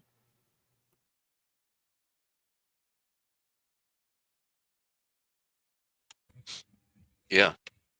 I've also seen this in indies too, where, like, for example, people, like some person, let's say, is about to have an ND, let's say in a few days, right? And then some of these people tell in their stories like how they had many signs going into it, right? Which, as far as I see, also can be common if you could pick up on the signs, like a relative is about to, let's say, pass away. But yeah, it's very interesting when it comes to like how this we could have these signs, and in these examples that I was going to mention, is that like some of these people say that in their lives some random people come in, and then they tell them, for example, oh, remember that dream you saw from yesterday, that was real, pay attention to that. And then he leaves, and then this person thinks maybe that was his spirit guide. Like this, what I'm talking about is happening in real life, right? But to me, I see that as system kind of creating the story, just like it does create it in the pre-birth memories, and then from baby to adulthood, where from the religions, from science, from new age, from distractions, manipulations, and deceptions, everything, where we are, what I said, like MP Ultra by the thousand cuts, we are just being manipulated from beginning to end. Um, it's in that way, right? Where they are kind of trying to persuade this person to believe a narrative before the near-death experience happens. Uh, and there's also deathbed visions, which is one of the 20 plus things that I mentioned in the ebook when it comes to this afterlife related evidence that shows us how we are being deceived basically by these quote unquote entities, etc. They, like, in these, even before the near death experience happens, like people see deathbed visions where they are trying to make believe into narratives, right? And I also want to share one interesting experience too from from someone who experienced astral projection for the first time. He shared it on a Facebook group that I was in, and he said something very interesting, which was that when he went to his job the next day, and then he went to the lunch break, like in a restaurant open place outside, and then all of a sudden this one person came in saying that. Oh, someone, I know that someone had a, I'm like a psychic person, so I can sense, like, I know someone had a very paradigm shifting experience recently. I have an important message to tell that person. And then he obviously realized that that's him, right? And he says, oh, that's me, what is your message? And then she tells him that, oh, what you had was early, you shouldn't have that, just stop having that. To me, that also screams like a further manipulation, just like in my OBE experiences, when the system keeps trying to make me fall back into lucid dream, back into non-lucid states. Same thing with these people.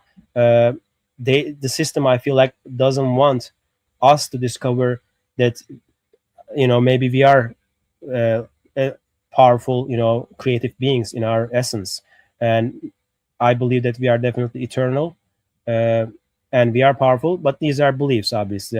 I don't necessarily have hardcore proof, but these evidences that I mentioned in the book kind of suggest that, and I'm hoping that's the case. And I'm trying to save myself, and be very strategical and logical about it to prevent any other reincarnation, because reincarnation is definitely like too much evidence I can go into.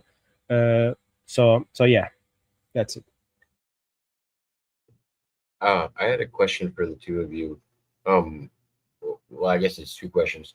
Have you heard of the idea that, I don't know if it's just celebrities or famous people or how it works, that it happens in threes when they pass away? And do you put any correlation to that, if you know what I'm talking about?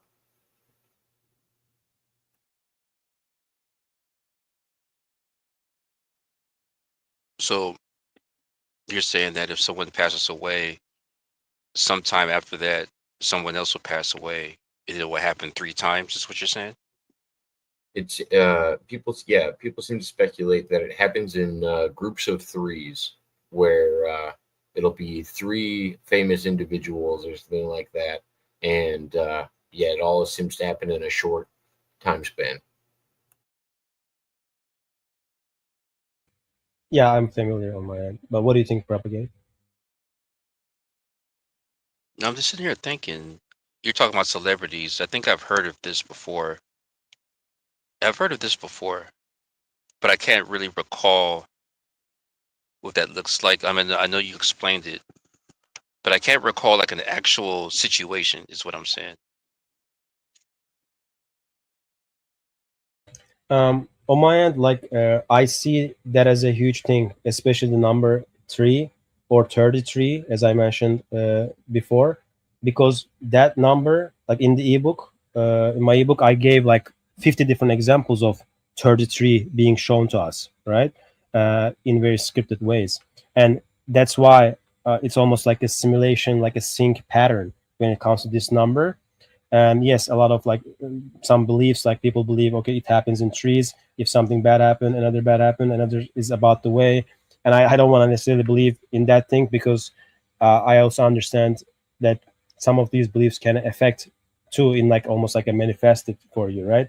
uh, so but when it comes to like the soul trap perspective, yes, like in a, let's say like a, to use as an analogy again, in a like a simulated, let's say like a coded reality, or let's just say scripted reality, uh, like a repeated numbers like trees, right, may reflect, for example, maybe underlining code loops or like a reset cycles that's happening there, to again almost like clues again within the system.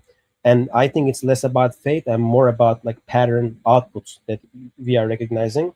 And in esoteric traditions also, I know that like tree, for example, symbolizes actually manifestation, like the body, like the mind, body, spirit, or like birth, life, death thing, right?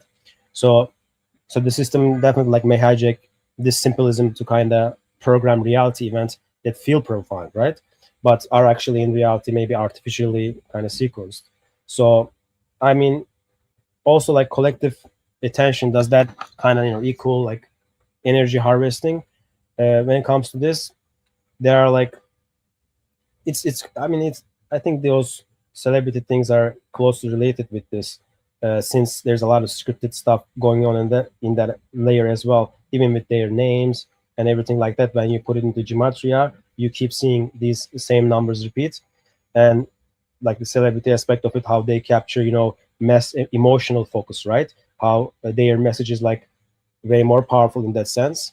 And that focus can be used as, for example, to charge or reroute like energetic constructs in the matrix, right? So like a mass ritual, which is what I believe is what's going on, almost like this system doing these mass rituals, and at the same time like priming the subconscious, right?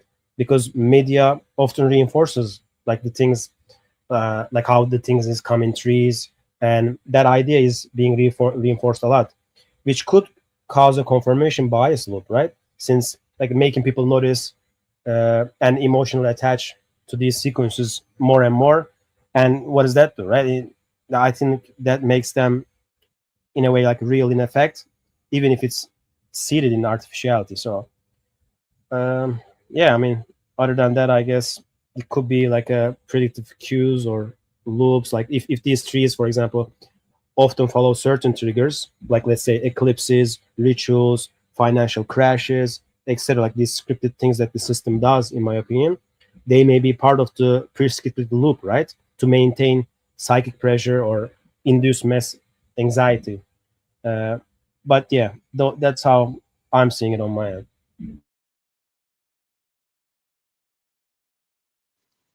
All right, Jacob, do you believe in them? People say archons and all that kind of stuff like that.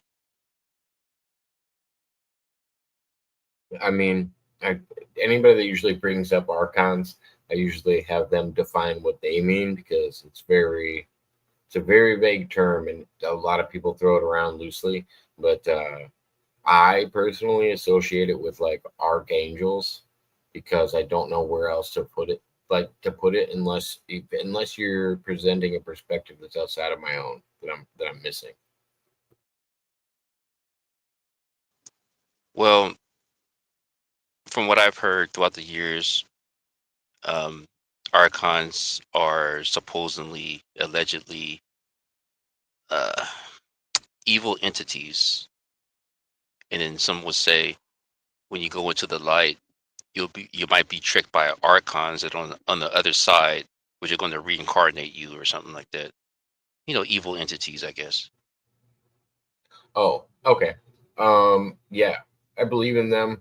I believe in good and evil, and I believe entities can be good or evil, but I think it's just balance. I think there has to be good and evil. And I do think there's also neutral things. And some of those things that we speculate on and we call them evil, like I don't think all genies are bad, but I don't think all genies are good.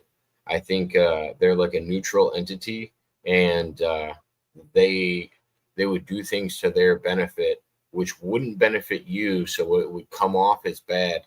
Like what's good to somebody, it's all in the eyes of the beholder. If let me try to use a realistic analogy. If your country asks you to go to war for them, you would be considered a good person for going to war for your country. You're not a deserter, and you're doing the right thing and following things. But the reason that your country is going to war might not even be known to you. It could be a bad reason, and you could be doing bad things, regardless of the praise that you get for it. And I think something like an archon just has to be someone that gets you to make the decision. So I don't necessarily think it's a bad entity. I have a really hard time classifying any being or an entity as a bad being or a bad entity, because it's so hard to decipher what's good and bad to each individual. And I usually end up overanalyzing the whole situation and seeing where somebody's trying to draw you away from. Like it's kind of like what Vegan's been talking about with like these distractions. People try to like finding money on the ground is great, but is money the root of all evil? Like that's the real catch 22 about the whole thing. It's like, yeah, something great might have happened, but it might have made everything worse in the long run. It's like maybe you didn't need that money. Maybe in the long run of things, we knew what you were going to spend that money on, and it wasn't going to be good. And that's why we presented it to you, because we knew you were going to do something bad at that moment. So here's your money. I don't know. I get lost in the idea of good and bad when it comes to like archons and stuff like that, because it's hard for me to classify what's drawing you in the wrong way. I think it is just the yin and yang of life. I don't necessarily give it that much merit to even give it a name, if that makes any sense, because I think names are powerful, and I think certain entities are known to pull you off path, but archon is a vague term that I would say could just be as simple as a jinn. It could be a neutral figure that's not necessarily good or bad. I love that on my end. Yeah, Um, I'm gonna. go ahead, Oh, Tom. sorry. I just want to throw in something just real quick. You said, um, okay. You said, money is the root of money. Isn't the phrase "the love of money is the root of all evil"? I think anything that we use, whether and this is it's a disposable slot where you could put whatever you want in there. It could be power, it could be money. I think I'm a lot more cynical than most people, and I acknowledge that. But I think humans are corrupt by nature, and if given enough time, money, power, or any of these things, they'll eventually show it. And yeah, sadly, it doesn't matter if it's money or anything like that. Anything that you can use to control others or influence others, um, yeah, I think those things are evil. But the love of money could be also evil, because you're striving for that power, that control, that influence, um, just attention. If you talk about, so if somebody told you you had the we're going to give you the biggest YouTube channel in the world. We're not going to pay you at all, but everybody on the planet is going to watch you. That's a level of power that is unfathomable and probably worth more than money.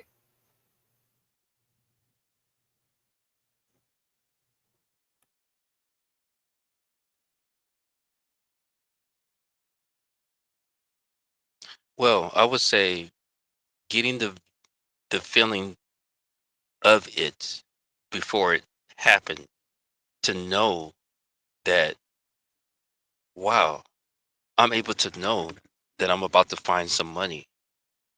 And just to know that the person I was with at the time got the same alert and I didn't tell her about it. Aside from, the things about money and things like that, I hear what you're saying too. And I agree with a lot of what you're saying. But just to go into the spiritual aspect of it is the amazing part of it. It's like, okay, wow, this can actually happen. And to actually find $500 may be rare to a lot of people, which is, to me, it also. But for it to happen, it's just like, whoa.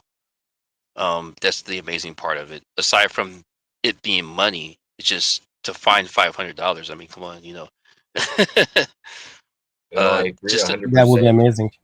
I agree yeah. 100%. And I think the intriguingness of what if all of it was a setup? Like, yes, it's amazing, but that makes the setup even better if it was one. If somebody was trying to lead you down a bad path by planting that in front of you, no matter what their intention may be, like Vegan was saying, to get you to spend money at the casino, or maybe a higher power knew you were going to spend it on a bad thing. The cunningness of being able to do something like that and play 4D chess like that is also a scary thought. Just as it's intriguing because it could be any of those things. Like you said, it could be an archon, or it could just be a blessing. But I guess we wouldn't know until the long game played out, or if I had more details. Okay, I got it. Yeah, go ahead there, skeptic.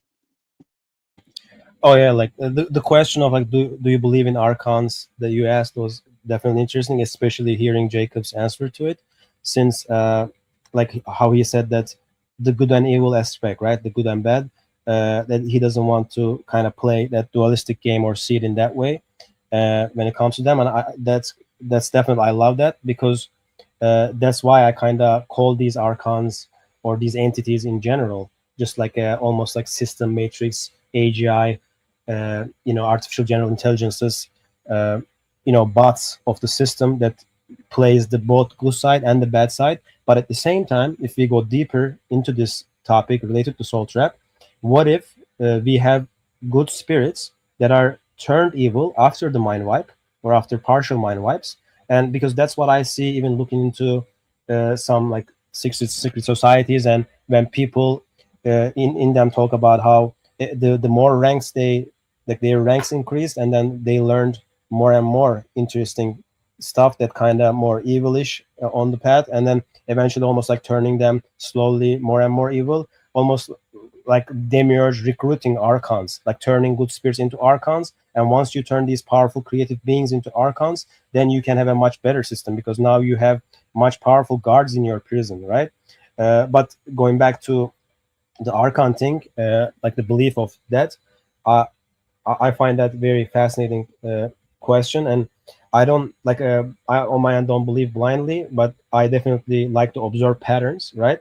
And the concept of archons obviously coming from like Gnostic texts align, I feel like, too well with what people report, for example, in their OBs, NDs, like all these psychedelic experiences, and to me it comes across as like our coma experiences too, when we look into like these horrible bad experiences versions of it, you see more so how much like manipulation is involved, evil is involved, and it's like they are governing and influencing these experiences that we are having, right? So in that's why, like, to me, archons are like a likely symbolic labels for just like a, in general, like a parasitic consciousness, right?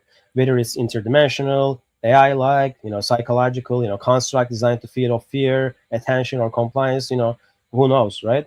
But it's interesting how they appear in cultures like under different names, right? It's the demons. In my culture, like Turkish culture, we say jinn, or like they is said like the jinn, whatever, or reptilians or machine elves in the DMT trips, right? Or like these tricksters in like the spirit guys or whatever. But the consistency across time and geography, right? Point to me points to something, more real, and even if it's distorted. So in the soul trap model, like archons to me act like a gatekeeper, like a deceivers, right? They basically maintain the illusion of choice during that process, and presenting like fake light realms and the loved ones supposedly, or these like divine figures. To me, like too obviously, they're all there to like manipulate the souls into reincarnating. And this is why, like, when people like refuse one of it, like the system introduces another version of it to keep further, like, okay, this trick didn't work, let's try this trick. This trick didn't work, let's try this trick to this person, until we get that mind wipe, basically. So I don't definitely worship or fear them, right? I just decode these things, like whether like literal beings or just aspects of like a control system. To me, like acknowledging them helps like reclaim spiritual sovereignty, because that's what we see in the evidence, that these clear manipulations, deceptions, evil, and distractions does go on. So what do we make of this, right? I'm trying to understand all this and why it's happening. So yeah, I just wanted to add these important like messages about this topic, because this is definitely a too important topic. And when I tell you about like the matrix unconscious soul trap theory, like the core basis of that theory is about the demiurge, the archons, the white light at the end of the tunnel, and how that's being a trick. So yeah, that's why I wanted to definitely mention about all these things for people out there. Yeah, thank you. Yeah. Jacob had a question here, I think. I did, but Skeptic is taking me into a spiral of other conversations that I want to go into. But all right, let me just start with, because I also saw Katina's comment in the chat about Jason and the Argonauts. I immediately started thinking about the story of the burning bush. When I was thinking about the story of the burning bush, I immediately thought, oh, okay, what was the bush probably made of? Oh, it's probably an acacia bush. Okay, so what do we know like currently about acacia bushes? If you had to look them up, if you looked them up, you'd figure out that they're a highly DMT rich plant. And if you were to burn a highly DMT rich plant, an acacia bush, right next to you, what would happen visual wise to you? And it made me also start thinking about archons and what if these visualizations of things like clockwork elves or jesters or something like that all could be a distraction too. And yeah, it got me into a spiral. But what I was actually going to ask Skeptic about was, what are your thoughts on humanity and our abilities? Because you kind of touched on the idea that we used to have these powers of maybe using our brains to its full capacity. I'm under the impression that we're a civilization with amnesia. I think we have the capability of being the most advanced thing on this planet, but I don't think that we are the most advanced thing that's ever been on this planet. And I think we're a version of prior versions. I don't know if we have the same capability as prior versions of whatever we are, but I kind of wonder where you sit in that stance. If you think that we have the same abilities as our ancestors, because when you talk about these secret societies, I think they handed down information from the people that they used to know. I do think like the Atlanteans and stuff like that eventually spread out after the destruction of their race and tried to spread on information and continue it. But I don't know if the people that were processing it were able to do it the same way the Atlanteans and these advanced races once were. Whether we're talking about the Anunnaki, whether we're talking about Atlanteans, whether we're talking about the Mu, any of these, like, I guess, pre-Ice Age civilizations, because I really do think that humans are naive to think that this version of us right now is the most advanced version when we look at structures around the planet that predate, hunters and gatherers as we know it. Yeah, great stuff. Um, just to touch upon the burning bush, like the DMT archons thing. So, like, yeah, that acacia tree, like rich in DMTs, right? I think that's no coincidence that that was mentioned, since ancient mystics likely accessed like non-ordinary states through these plants, right? So, and that's where their original, like, quote unquote downloads came from, like altered states. So, if Moses was exposed to a burning, acacia, and then the voice of God obviously may have come during a profound, like, indigenous, like endogenous DMT like experience, not a hallucination, but like a real time, crossing into the astral. So in that state, definitely, like you said, like entities like archons, may disguise themselves as divine beings, which is what happening, I believe, which is what happened, if that's what's the case. And this to me fits definitely like the soul trap model perfectly, where beings use just altered states to hijack our spiritual authority. And I noticed this also with like mushrooms that I did, like magical mushrooms I did. And that's why like I have a whole chapter about warning people against some of these hardcore psychedelics, even though I mention all the benefits to it. But at the same time, when it comes to the soul trap perspective, how dangerous they could be, just like the same thing goes with NDs or OBE experiences, since the system is just too powerful when it comes to making people convince them, right, to these theories, especially when we are having those more real than real life experiences. Then it can take that experience and almost, like, as I always say, like the snake oil salesman here in this world can go up to, let's say, like 200 IQ level deceptions. But over there in the OBE states and D state, it's like we are dealing with this 400 IQ type of an artificial, general intelligence cognition levels of deception that we are being, faced with. Uh, and yeah, I mean, we got to be wary of that because of that. But when it comes to going back, like to humanity's forgotten powers, I yeah, that's how I see it. Like, I think definitely, like you, Jacob, we are under amnesia. Like stories of telepathy, telekinesis, instant healing, biolocation, even astral travel, right? Were common in ancient records and cultures, uh, but you know they weren't that for us for a long time, until obviously the Ethernet and all this other stuff. But so, like, but the secret societies and like these priesthoods and like the mystery schools, right, definitely guarded this information, like you're saying, and that not because it's like a mystical though, but because it's like dangerously empowering, as far as I see it, right?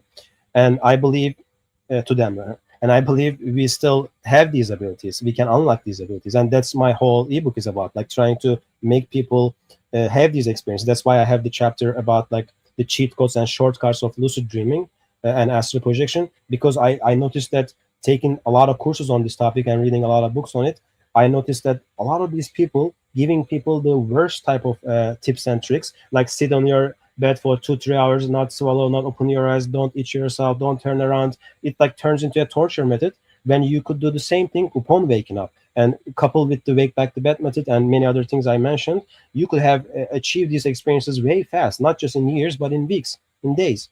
So anyway, not to sidetrack, but so I believe, right, basically we can not only unlock them, uh, but it's important to do so, right? And they have been basically dormant, I believe, due to all the modifications that they do, whether it's genetic modifications, frequency manipulations, all these trauma cycles that we're being put through, including birth and everything else in between and before and after, and as well as cultural expression, right? Like the ancient yogis documented, for example, cities like telepathy and levitation is part of these examples, and we know that remote viewing was studied by CIA. Like children in modern China were studied for blindfolded seeing, right? And so, are we more or less than our ancestors? Now the question. So I mean, spiritually, like we may still have access to like the same sources, right? But this system, I think that like has again layered generational trauma. As I mentioned, like even like the fluoride and everything else they do, EMF and the constant distractions, just to bury those gifts that we have, right? And so yes, like our ancestors, especially when you look into this Tartaria, mud floods, all these other things that I have a chapter on as well. Like maybe yeah, our ancestors had fewer distractions and more time in nature, right? Where intuitive abilities were sharpened. And now we are in the like this reawakening phase again, perhaps in like this cycle where despite all the odds, many are beginning to remember maybe who they are and what they are capable of. And maybe this was part of the again almost rules of the system, since if we are in our essence like a powerful creative beings and there is a lot of us, let's say, I don't believe in population numbers, but and who knows how many potential npcs are there. I definitely believe that they exist to run the game properly, not the game, but run it properly, like the agent Smiths, basically. Um, but yeah, I mean, uh, I think it's almost like I love that we are in this timeline, though, not in these different timelines where we could maybe deceived. We probably may have been in those previous timelines too. Maybe we did build these pyramids as well, our older reincarnation versions, right? Or they could all be just the tricks of the quote unquote matrix like simulation, like an analogy, again, using it metaphorically. Uh, Maybe all of that theories are part of this thing for you to keep focusing on this thing, where you think that, oh, this was hijacked and we can save it and we can turn it into heaven, but we are still talking about insane dense physical things. But when you compare that with higher and higher level experiences like OBs and beyond, then people even tell us, oh, I didn't even like, I can't even explain it with the English language or whatever language they're speaking, because it's that overwhelming, that's much of a different experience. So to me, that's why like I kind of see it logically that okay, this physical thing with all the evil that I see is, I feel like it's part of deception. So I mean, if we were truly powerless, right, then why go to such lengths to keep us distracted, manipulated, deceived, divided, dulled, right? So that's why like that's a very important question for us to ask. And the fact that so many layers exist to suppress us, right, might be the biggest clue that we are holding something priceless, and that the Matrix knows this. So that's why it's trying to prevent it. But at the same time, again, our older selves that are perhaps like a powerful creative beings, and if there's many of us, probably most of us wouldn't agree to okay, let's get trapped here forever and never escape it. No, I feel like there had to be these clues like Mandela Effect, like these abilities that we have still access to, and they had to be there, uh, or else this wouldn't work probably. But again, these are all speculations of mine. Who knows what's going on? So far this is my conclusions. Who knows what I'm going to say in the next 5, 10, 15 years, because I noticed that every year my thinking keep expanding, especially when I keep talking to people and keep researching it, reading Reddit posts, everything I can get across, books and everything I can find on matrix, occult books, astral projection books, even self-improvement books. But yeah, I mean, that's how I see it on my end. And great questions, though. Thank you. Earl, Vegan, first of all, I wanted to say it's so good that you're growing and you don't have your feet in the sand about anything, and you're willing to have your mind changed about things, because anybody that thinks they have it figured out is falling behind as soon as they think they have it figured out. Um, I wanted to touch on a couple things and see kind of your guys' thoughts on this, just to kind of expand on that just a little bit more.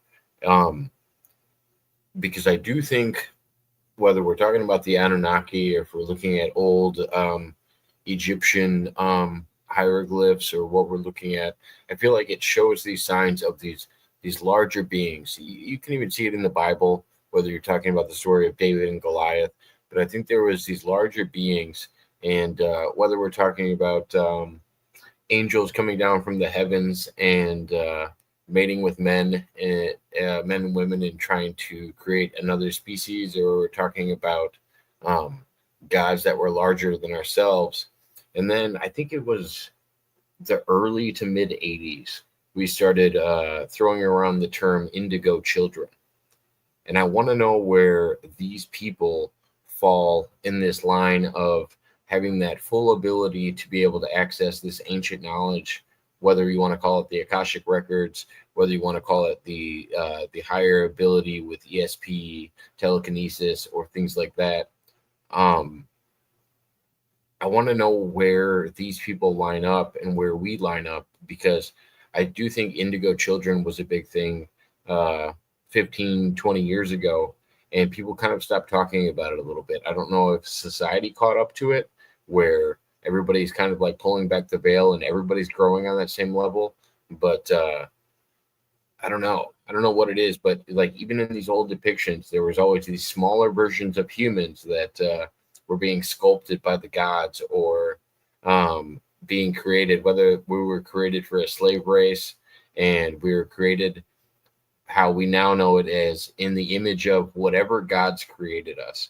Doesn't matter if you're talking about Christianity, whether you're talking about uh, the Sumerians and their ancient religions, which I think most of the religions that we follow today are based on ancient Sumerian texts, because it's I'm pretty sure it's the farthest back written structure that we have, and it seems to all have correlations with the flood myth and several other correlations. But yeah, I don't know where humans fall in this lineage. I don't know what order we are, if we're more advanced from the restart, or like you said, the mind wipe, whatever you want to call it. I think of it almost as a restart and having to start from base level, but I don't know if we have the same equipment as everybody else did, that we're created from, because I do think we are created in the image of whatever God we accept. But the real question is, what what gods, what were we originally created for, and what gods were we created in the image of? Because I do think that's something that stands true in most religions, but it's not descriptive of which one got it right.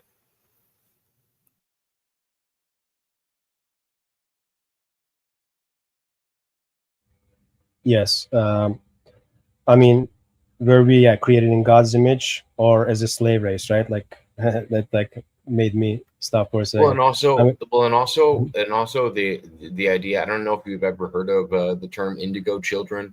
They're supposed to be a pretty much more advanced version of ourselves that we started talking about in the mid '80s to the early '90s, and there were children that were better at math, better at a lot of things than regular society, according to the theory behind them. And I just didn't know if you place them differently in us, or do you think humans in general have evolved?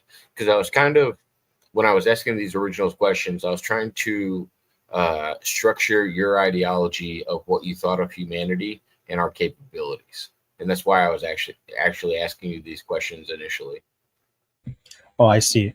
And yeah, definitely great questions. I mean, indigo children, that's definitely came across in my research. And yes, like not just indigo, like the crystal or rainbow children as they are known, like are maybe like likely souls, right? That's how I say, like like I think they resisted the matrix programming, right?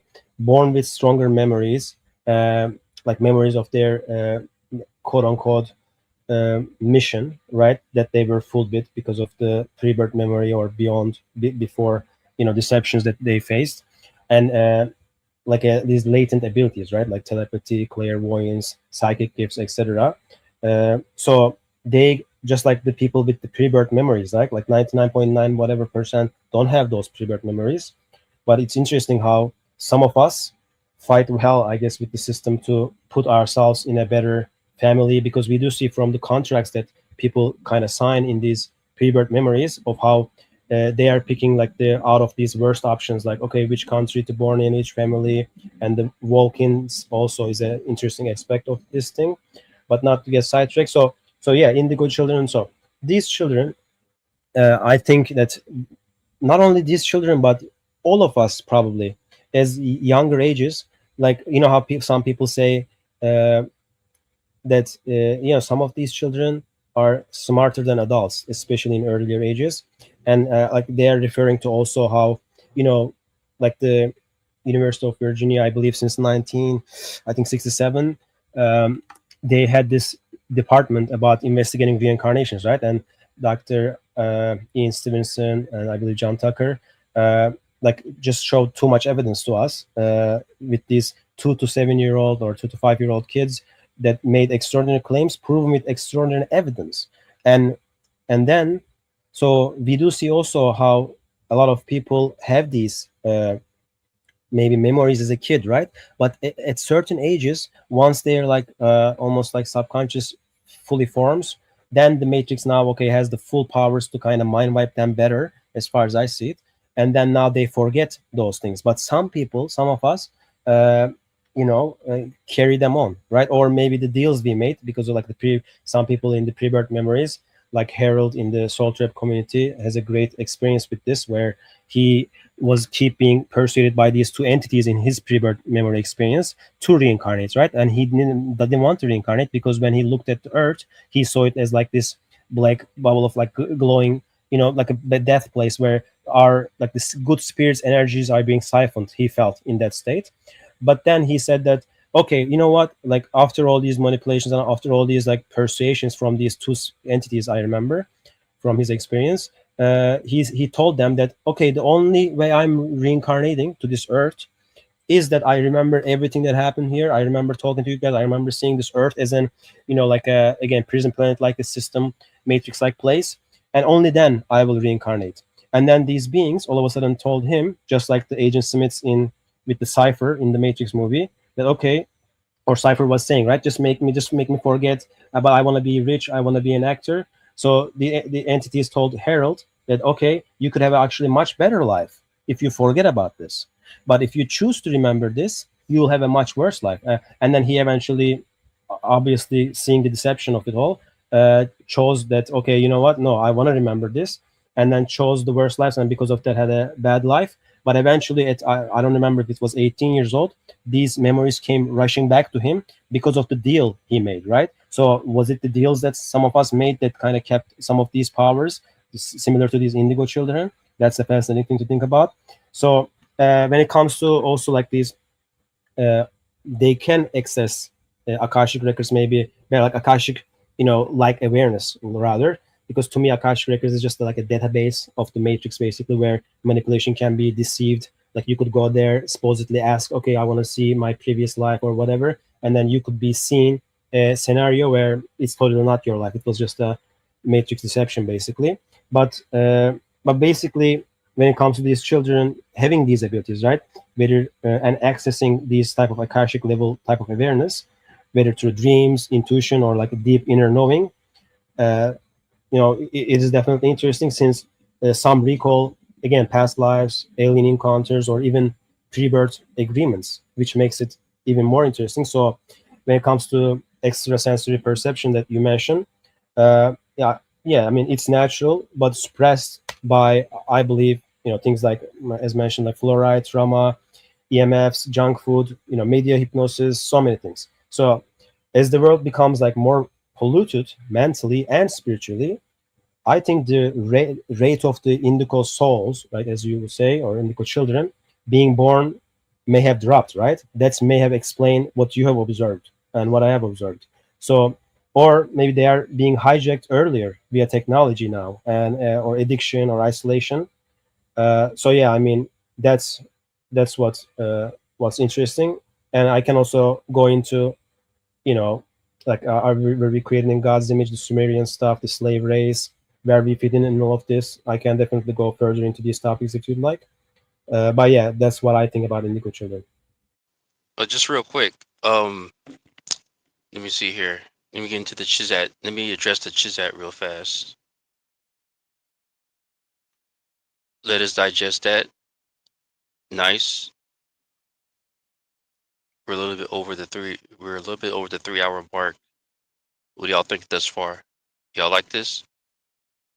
I'm gonna run a poll in the Chizat. I mean, in the community section. and we're gonna see who's pushing some good stuff. Everybody's pushing some good stuff. Thanks for pushing. All right, so real quick, I have a question here from Pushing Buttons for anyone on the panel. Let me get to it. Have any of you all listened to the telepathy tapes on YouTube?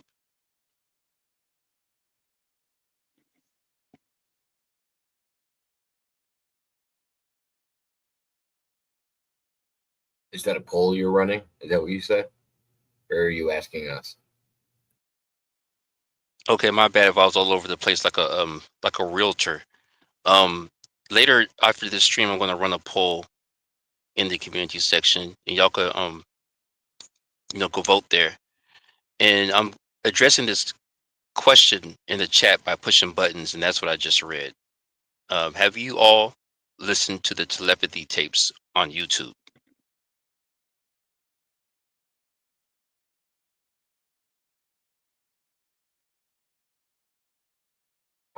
I'm not sure if I have.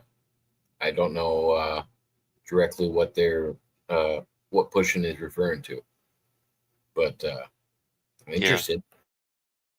Yeah, same here. Like I don't know. I'm waiting to see if there's anybody on the chat who has seen it, but not on my end.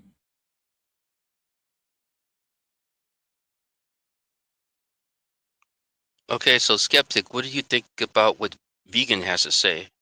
Time flies when, well, time flies one when, yeah, time flies one when having fun. Another, I meant to say time flies once. Like time flies by once when you're having fun. Is what I want to say. I because like writing fast sometimes mistake while trying to listen to you guys. yeah, interesting pushing. This is why I try to keep things like this. The way this stream has been, beautiful. So pushing says I was at like 15% at the start, energy wise. Now I'm like full power. Gets to your soul, right?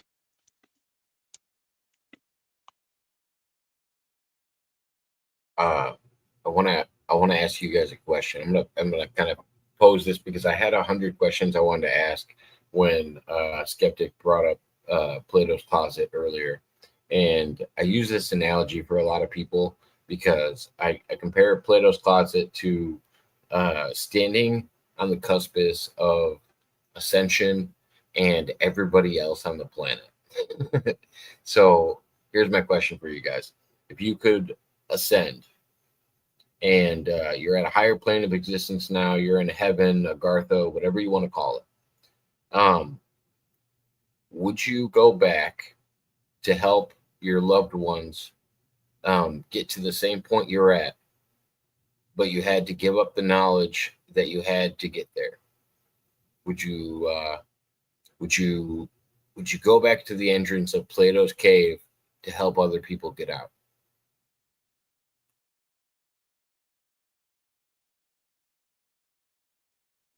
Very good question. I mean, this is why I am there on virtual reality as much as I can to open rooms to talk about this topic, or writing a free ebook and trying to turn this free ebook into multiple free, like like the multiple books and then the free ebook versions of it, because I feel that what if that there is no chance that once I escape, quote unquote, this place, what if there's no chance for me to then save or help people recognize that what this is a potential deception, right? So this is why like I want to be doing what I do here and a lot of different places, since I may not get the chance to do this, right? And that's what I know Mark from Forever Conscious research channel says as well. So yeah, on that end, it's definitely interesting. Like going back to Plato's cave, that's what kind of I'm doing on this earth. Like I go back to the Plato's cave and say, guys, look, I had all this time, like 22 years. I've been researching this. Eventually, I was on the other side of it, and then now I was on different sides. Now I'm like on this side because it's like the most logical thing that has the most proof that explains everything I see and everything we kind of see perfectly. Now finally it's almost like a relief to better understand it, even though who knows how far away from us, like we seeing the bigger picture, what is the real bigger picture, right? But you know, the Plato's cave is definitely is the Earth matrix, in my opinion, right? Since the cave represents like ignorance and illusion, like the soul trap. So to escape is to awaken the truth beyond shadows, like false realities, reincarnation loops, etc. So to me, ascension means escaping the matrix, right? Like reaching a level of soul sovereignty where you are no longer bound by reincarnation, no longer bound by deception or archonic interferences. So returning is like a, you know, when we're talking about like a compassion versus risk, right? Uh, I definitely want to help my loved ones, but I want to do it effectively. That this is why, like, I'm also like a perfectionist too. I just want to be make religious person, atheist person, new age person, everyone in between, understand the logical arguments of how much this topic matters. And I was lucky. Usually, when I have like 15 minutes with the person, whether it's hardcore Christian, even I have seen many. I've had many interactions where the person told me, whether they are atheists, again, anything, that, oh, you know what, yes, okay, I understand it now.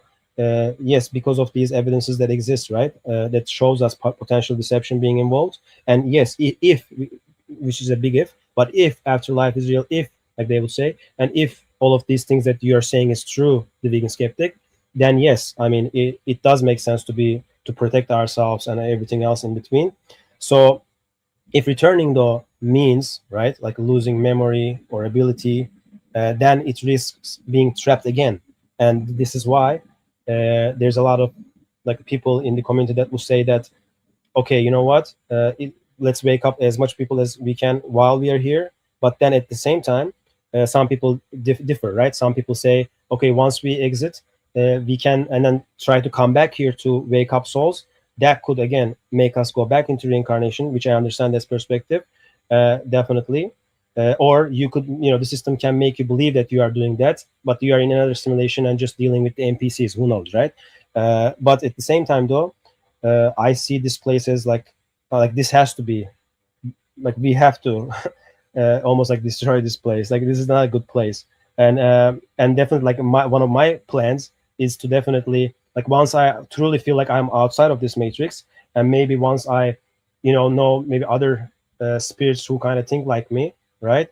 Maybe I would want to come here and try to not necessarily come here, but like try to find any which way I can to send messages, or to try to raise this type of an awareness within this system. uh, but at the same time being very like a skeptical, very being like a healthy discernment and everything in between. That really matters when it comes to these deep matrix topics, right? So uh, that's why, like, we don't want to commit spiritual suicide, because that wouldn't be true help. So like, it's, to me, it's all about strategic return, not just like a blind sacrifice. Just like like Neo in the Matrix, for example, you return only if you can bend the system, not just become its prisoner again, right? But there's risks involved still with that. So I understand when people say, like, they can only go back if they could retain knowledge and tools and awareness, and guide from outside, like dreams, signs, synchronicities. Maybe that's what's happening to us. But when you do look into spirit guides, guardians, all of that, it turns into big deceptions. Just to give one example from my friend Conscious Soul, who have had like 27 years plus astral projection experiences, and in her first spontaneous experience, her quote unquote spirit guide told her that, oh, don't worry, you are having an astral projection experience, this is normal. And then throughout those 27 years, they basically hanged around. But then eventually, just like basically me and many other people, she realized that, oh, in the astral plane, that's just another basically kind of reality to deceive us further, and that these beings could be deceptive beings, right? As soon as she had that level of awareness, and as soon as she kind of learned about the soul trap theory with that, then boom, never again she saw her spirit guide. Just like when I mentioned on the last stream how now that I have a different level of awareness, once I become lucid in my dreams, and same thing with some people I know, and including this family and this community. Like all of a sudden, dream characters become robotic. It becomes like a weird, because now the system almost, okay, now we can't trick this guy with these dream characters or these OB entities or whatever, because it's just not gonna work. It's just not gonna work. So yeah, I mean, other than that, I guess uh, like signals is definitely what I would try to send, and like create like a map fragments for others maybe still inside. But can we do it, right? Maybe this place has insane amount of firewalls, or that uh, it's just not gonna work, because maybe because those beings had are similar to us or different, but they did sign the contract, and because of that, you can't like forcefully wake them up, right? So you can only do the synchronicity way. You can only do those ways, but the system hijacks those. As soon as you send, let's say, those synchronicities, boom, the system already, when you Google that, just like I did, what is 1111? Oh, 1111 means your spirit guide and guardian angel trying to connect you, go through this path. And then now it's that path is aligned to you from the system, but maybe it was coming from a better good source. I don't see it that way. I see astral beings, etc., is also either again evil version of us, or AGI like robotic beings, or us like a good beings, let's say, but they were just tricked by the system's deception. Like we have people like Astral Club or other people on YouTube, where they are going into these missions to even reincarnate people in the astral plane that don't want to reincarnate. They don't want to go to the white light, and the system uses them. And I remember in one of his experience, he lied to the person. Oh yeah, if you don't reincarnate, your daughter will turn into this and that, and you would want to be her baby, or else she will have this life. And then eventually, the guy was convinced because of Astral Club's lie, about it. Maybe the system used him to trick that person, right, in the astral plane or whatever plane. So maybe the system can only use people like us with the real power to deceive them, and maybe some of these spirit guides and guardians are deceived spirits and then they think that they want to be doing that. And I know from the astral community how so many people want to become spirit guides, maybe, and or consider that possibility, right, as an option, as a job in the afterlife, basically. So yeah, I mean, to me, like, true love isn't you know martyrdom. Like sometimes the best way to help someone is like rising, like to like liberating yourself first, and then proving that escape is possible. And that's kind of what I'm trying to do. Like, if you were the only one to escape a burning building, right, would you rush back in blind and get trapped again, or call for help and guide firefighters with a plan? So to me, that's what's to think in the afterlife. But here, I want to be rushing in. I want to be, doing everything I can to help people out, and that's why I do what I do. Yeah.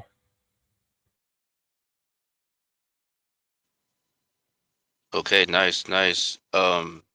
Tonight's a school night for me. I mean, any last words y'all want to say before we get to the next stream, this coming Monday at 5:15 p.m. PST? Any last words you guys want to say? Jacob? Yeah, just closing on what Pushin said. If everybody, there's like a saying that says that it's lonely on the top, and I feel like heaven or ascension or something like that would be the same. I feel like when you look back down on it, you would give it up just to have your loved ones with you. And that would be the hardest reason not to run back into the building with that analogy. But yeah, I could go on and talk about 100 more things. I appreciate you guys letting me on tonight and getting to throw my random thoughts at you guys. It was nice meeting you, Vegan, and Prop, always a good time. Likewise, Jacob. I love your questions. I love your thinking on these topics. I love that you're open-minded, just like Propagate, Mudrabbit, a lot of people in here. So yeah, I mean, that I truly appreciate all of that. And I guess, again, in closing, I would say that no matter how intricate this trap is, right? Whether it's like this guy, there's religion, science, love. There's always something, whispering through the static, like a feeling, a dream, a memory that doesn't belong to this timeline. So to me, that's a signal. That's not a glitch. And the code that uh, this is like a thing that they can't scrub, I believe, right? And also, we could be, like I believe we are, here, maybe to ascend out of our ego in a way. Like we did some, maybe it was ego, maybe it was a bad thing we did before that kind of put us in the prison planet. There's just, again, tons of different theories out there, but it's about, to me, right, it's about breaking the illusion, uh, and it's also about breaking it so for those still inside too. So in my opinion, we are not npcs, we are not sinners, we are not like evolving animals like in this evolution. I believe we are sovereign sparks of like infinite awareness, tricked into like forgetting, recycled in a loop of amnesia basically, and false lessons in this like hellish purgatory like place. But just because we were deceived into forgetting who we are, right, doesn't mean we can't remember again. So to me, like my quote unquote purpose mission isn't just to escape. It's to understand everything, explore, expose, and most importantly, and to devote the system, challenge the deceivers, to remind others, right, that this system is scared of you remembering your power, as far as I see it, and that's why it buries you in fear, in shame, like distraction and false light again. And so, to anyone still watching, like still doubting and still hoping, know this: you are not alone, and the fact that you even feel out of place here, right, might be the clear sign you're here to end the cycle and not repeat it. And maybe that's why you came across this video. So I would say to everyone out there, let's just keep decoding, keep dreaming, keep seeking the signal beneath the noise, basically, because the real second coming isn't a person, in my opinion. It's remembering. And I think we are the ones we have been waiting for. So only the person can save themselves, I think. And I want to leave everyone with that powerful message. So thank you. Thank you, Propagate. Thank you, Jacob. Thank you, everyone here. This was a great stream. We really dive deep. So great stuff. All right, appreciate that. All right, I'll see you next time, Vegan. Thank you so much. Thank you.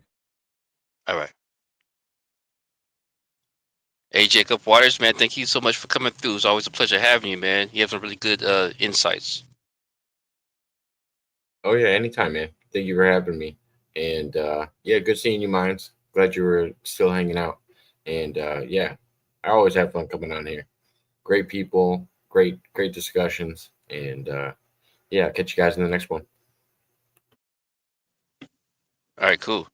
Yes, yes.